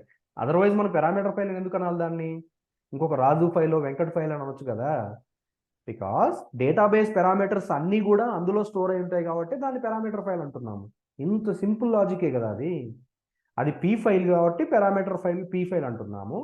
అదే టెక్స్ట్ ఫైల్ కాబట్టి సర్వర్ పారామీటర్ ఫైల్ అని ఎందుకు అంటున్నాము అంటే అది బైనరీ ఫార్మాట్. సేమ్ పారామీటర్సే ఎస్పీ ఫైల్లో కూడా store అయి ఉంటాయి, కాకపోతే బైనరీ ఫార్మాట్లో ఉంటాయి. మనం రీడ్ చేయలేము, డేటాబేస్ మాత్రమే రీడ్ చేస్తూ ఉంటుంది. అర్థమవుతుందా? అందుకే దాన్ని ఎస్పీ ఫైల్ అంటున్నాము. మరి ఈ లాగ్ ఆర్కైవ్ ఫార్మాట్ అనేది ఏంటిది? This is a parameter. మనం షో పారామీటర్ అని కొడుతున్నాం కదా, this is a parameter. Parameters ఎక్కడ సేవ్ అయి ఉంటాయి, ఎక్కడ స్టోర్ అయి ఉంటాయి?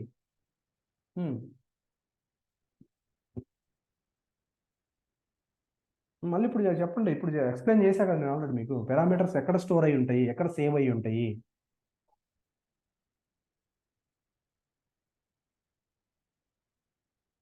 చెప్పండి. ఎప్పుడు రామంది పారామీటర్స్ ఎక్కడ సేవ్ అయి ఉంటాయి?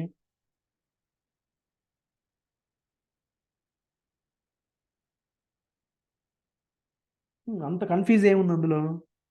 ఇప్పుడు మీరే చెప్తున్నారు అంతే, మీరు క్లియర్గా మీరే చెప్తున్నారు ఇన్స్టెన్స్ స్టార్ట్ అవ్వాలి అంటే it has to read P file or SP file అంటున్నాము. P file SP file read చేస్తున్నప్పుడు ఏం రీడ్ చేస్తుంది? అది పారామీటర్స్నే కదా రీడ్ చేసేది. పారామీటర్స్నే రీడ్ చేసేది because we're calling it as P file, parameters file. SP file, server parameter file. It's a file, it is a file. ఫైల్లో ఏముంటుంది? ఇన్ఫర్మేషన్ ఉంటుంది. What information? Parameters information. Parameters information. So parameters information అనేది control ఫైల్లో ఉంటుందా? చెప్పు రామన్జీ. Control ఫైల్లో ఉంటే instance ఎట్లా స్టార్ట్ అవుతుంది? పారామీటర్ ఫైల్స్లో ఏం సేమ్ అయి ఉంటాయి? పారామీటర్స్ ఉంటాయి. What are those parameters? For example log archive format, log archive dest, DB create file dest, DB name, memory target ఎంత, ప్రాసెస్ ఎన్ని కావాలి. These are all the parameters. నేను చూపించా కదా కొన్ని పారామీటర్స్ కూడా. పీ ఫైల్ కూడా మాన్యువల్గా మనం క్రియేట్ చేసామే మొన్న డేటాబేస్ క్రియేట్ చేసేటప్పుడు. అవన్నీ పారామీటర్సే కదా. ఇంకా పారామీటర్స్ కంట్రోల్ ఫైల్లో ఉంటాయని ఎలా చెప్తున్నారు మీరు?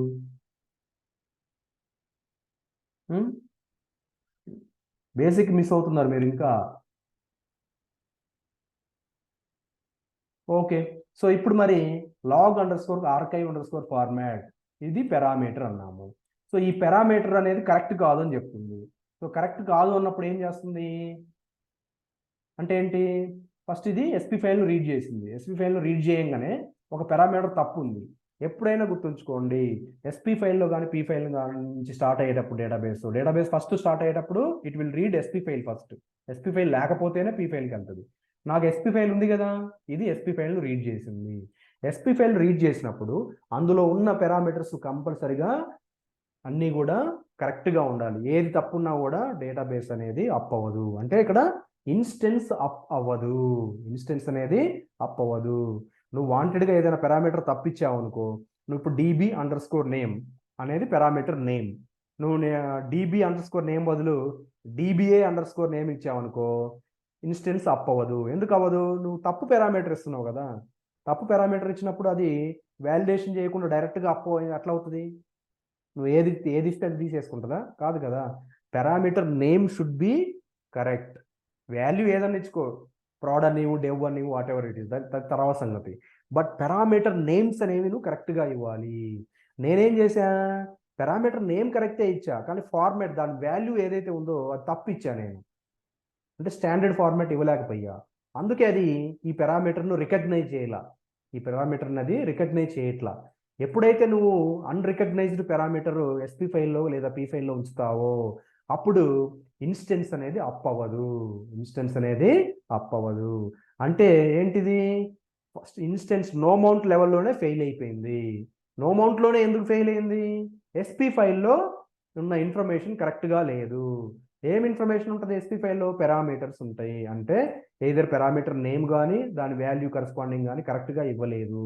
అందువలన ఎస్పీ ఫైల్లో ఉన్న పారామీటర్స్ ఏవైతే ఉన్నాయో అవి కరెక్ట్గా పార్సింగ్ అవ్వలేదు కాబట్టి, అంటే నేము వాల్యూస్ కరెక్ట్గా లేవు కాబట్టి, కరెక్ట్ పార్సింగ్ అవ్వలేకపోయింది కాబట్టి ఇన్స్టెన్స్ అనేది అప్ అవ్వలేదు.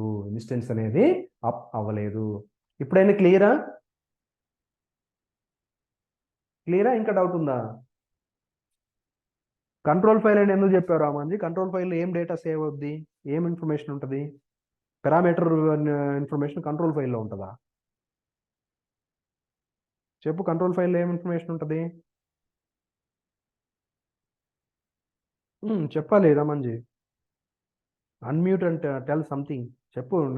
నిన్నంతా మనం డిస్కస్ చేసాము, 1 hour 2 hours ప్రాక్టీస్ చేసాము. మళ్ళీ నువ్వు పారామీటర్స్ కంట్రోల్ ఫైల్లో ఉంటాయంటే ఎట్లా? కంట్రోల్ ఫైల్ ఏముంటుంది?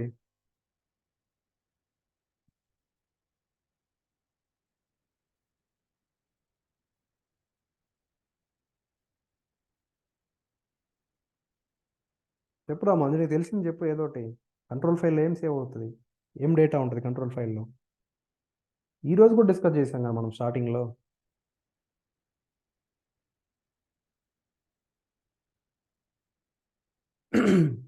కాన్సన్ట్రేట్ చేయాలి. 2-3 సార్లు మీరు వినాలి. జస్ట్ వరకు వింటే అవ్వదు. యూ హ్యావ్ టు నేను ఎవ్రీడే ఐ విల్ ఆస్క్. మీరు తిట్టుకున్నా, మీరు ఇంకోటి అనుకున్నా, I don't mind it. I will ask everyday questions. మీరు చెప్పేదాకా నేను అడుగుతూనే ఉంటా. ఎప్పుడైతే మీరు కాన్ఫిడెంట్గా ఉంటారో అప్పుడే నేను ఆ టాపిక్ వదిలేస్తా. Otherwise I will ask everyday. 100 సార్లు నేను అడుగుతా. I don't mind it. You have to tell the answer.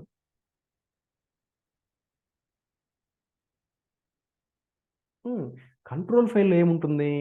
Database name, database ఎప్పుడు క్రియేట్ అయింది, రీడు లాగ్ ఫైల్స్ లొకేషన్స్ ఏంటి, data file names and locations ఏంటి, చెక్ పాయింటింగ్ ఇన్ఫర్మేషన్, ఇదంతా ఉంటుంది. అంతేగాని పారామీటర్స్, ఏమేం పారామీటర్స్ డేటాబేస్లో ఉన్నాయి, వాటి వాల్యూస్ ఏంది, ఇవన్నీ కంట్రోల్ ఫైల్లో ఉండవు. దానికోసం మనం ఒక సపరేట్ ఫైల్ క్రియేట్ చేసాం. That is nothing but SP file. SP ఫైల్లో పారామీటర్స్ మెన్షన్ చేస్తాం. ఆ పారామీటర్స్ను రీడ్ చేసి ఇన్స్టెన్స్ అప్ అయ్యి బ్యాక్గ్రౌండ్ ప్రాసెస్ని స్టార్ట్ చేస్తుంది.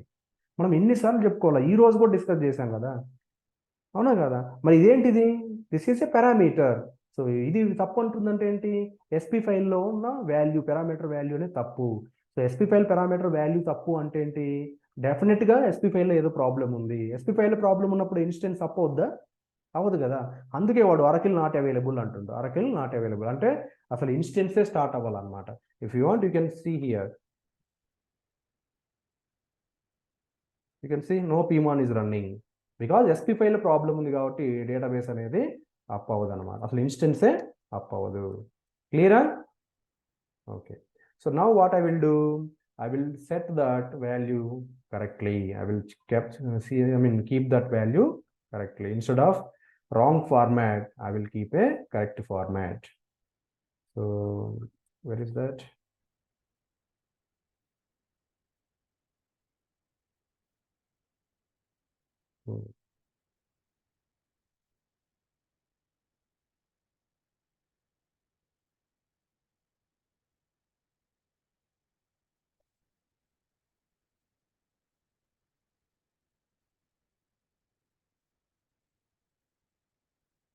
ARC ఉంచొచ్చు, no problem.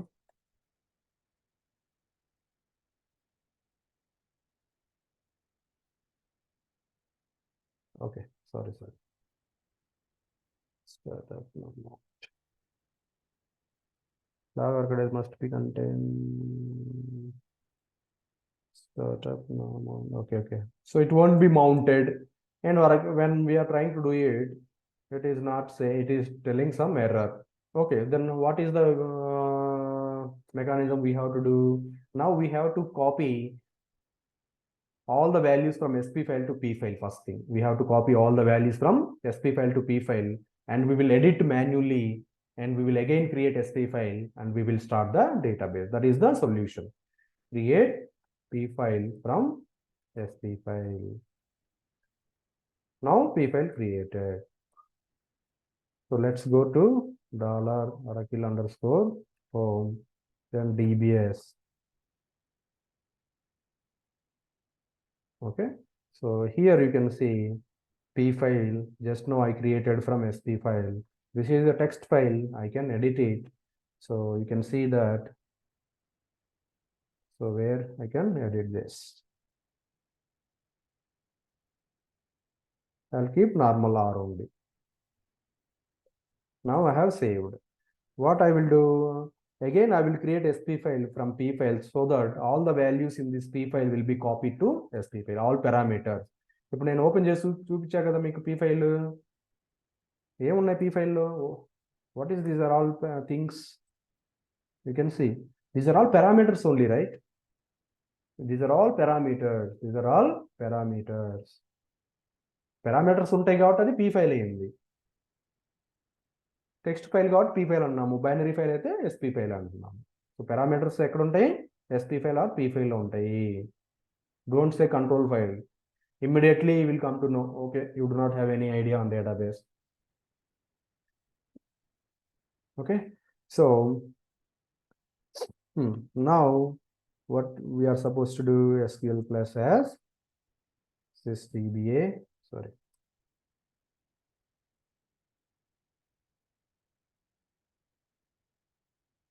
So I need to first create SP file from P file. Okay, now SP file created, so it got copied all the values from P file to SP file. So now you can start up the database, no problem, because it will pick the SP file. So SP file already new format I have given. So control file, redo log, and data file, I don't have any problem. So now you can see it is open. This is how you need to troubleshoot if any issue is there in P file or SP file. So show parameter log_archive. So you can see here the format is changed now, .arc. And if you switch like archive log list, we can see this is the location. I'm just doing manual switch, alter system switch log file. Okay, so in this location, if you go and you can see the new archive will be generated with new format. Okay, so you can see earlier it is .dbf, now it is .arc and .arc. This is how it will be changed. So you can change the format as well if you want. Okay, if you want, you can change the location, and if you want, you can change the format as well. Okay, so now let's say, for example, my database is in Archivelog mode. So you can see now database is in Archivelog mode, but I don't want my database to be Archivelog mode. I want to disable the archive logging. I want to go for no Archivelog mode. Then simply just shut down the database. Shut down the database. Simple. Just bring up to mount and issue the command alter database no archive log. If you want archive log, simply give alter database archive log. If you don't want, simply go for no archive log. That's all. So startup mount.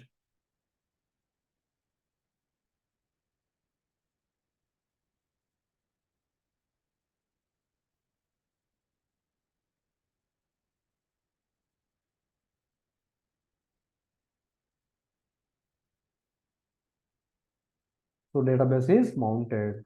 Alter database no archive log. Simple. That's all. So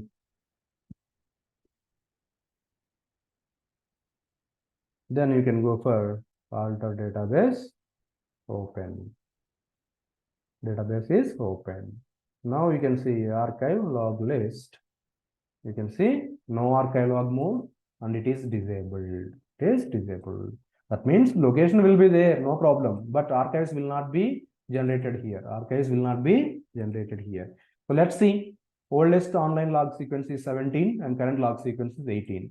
That means if I go for alter system switch log file, then 17 has to generate in this location. But let's see whether it will generate or not. Alter system switch log file, which log file. Okay, you can switch it, no problem, because in no archive log mode also log switch will happen, right or wrong? But if you go to this location, so you are into the same location only, but can you see? I think 17 is already generated when we just brought up the database. Let's see one more switch.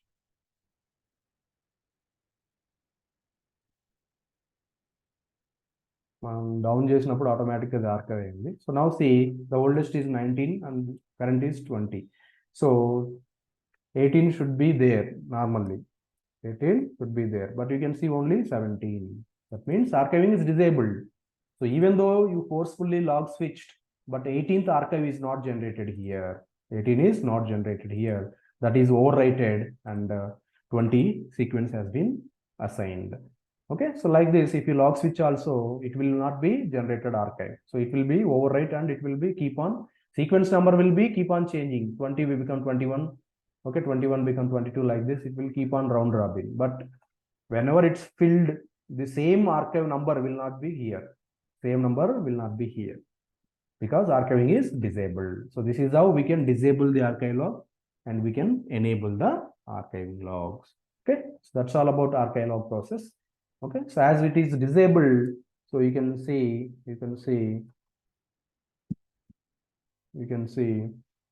archiver process. You can see here there is no archiver process. When archiver is disabled, the archiver process is not required. So no background process. Like this, we have so many optional background processes. Whenever we are invoking that service, then only the background process will be generated here. Otherwise, those processes will not be generated or created here, because there are hundreds of background processes, but they will not automatically created when instance is started. Some of the mandatory background process will be created, and the rest of the background process will be created based on the request or based on the service we are invoking. the corresponding background process will be created automatically. Clear? Okay. Yeah, that's all about Archivelog. Okay. Okay, guys. Practice చేయండి రేపు ఆర్కైలాగింగ్ అనేది ఫుల్గా practice చేయండి. Database manual creation చేశారా ఎవరైనా? Database manual create చేసి try చేశారా? ఎవరు ట్రై చేయలేదా డేటాబేస్ మాన్యువల్ క్రియేట్ చేయడానికి?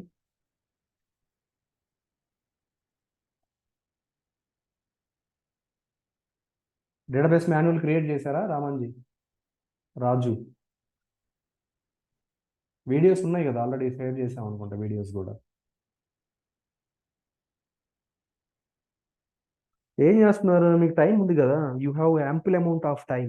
నేను ఓన్లీ హార్డ్లీ 2 hours క్లాస్ తీసుకుంటుంది. మీకు 2 hours స్లీపింగ్ ఇవన్నీ ఒక 10 hours తీసేసుకోండి, 12 hours పోతుంది. 12 hours పైన మీకు ఇంకా స్టిల్ 10 hours ఉంటుంది కదా, 10 to 12 hours. అట్లీస్ట్ ఒక 4-5 hours కూర్చోవాలి మీరు. ఈరోజు 4-5 hours ఏం ప్రాక్టీస్ చేశారు మీరు?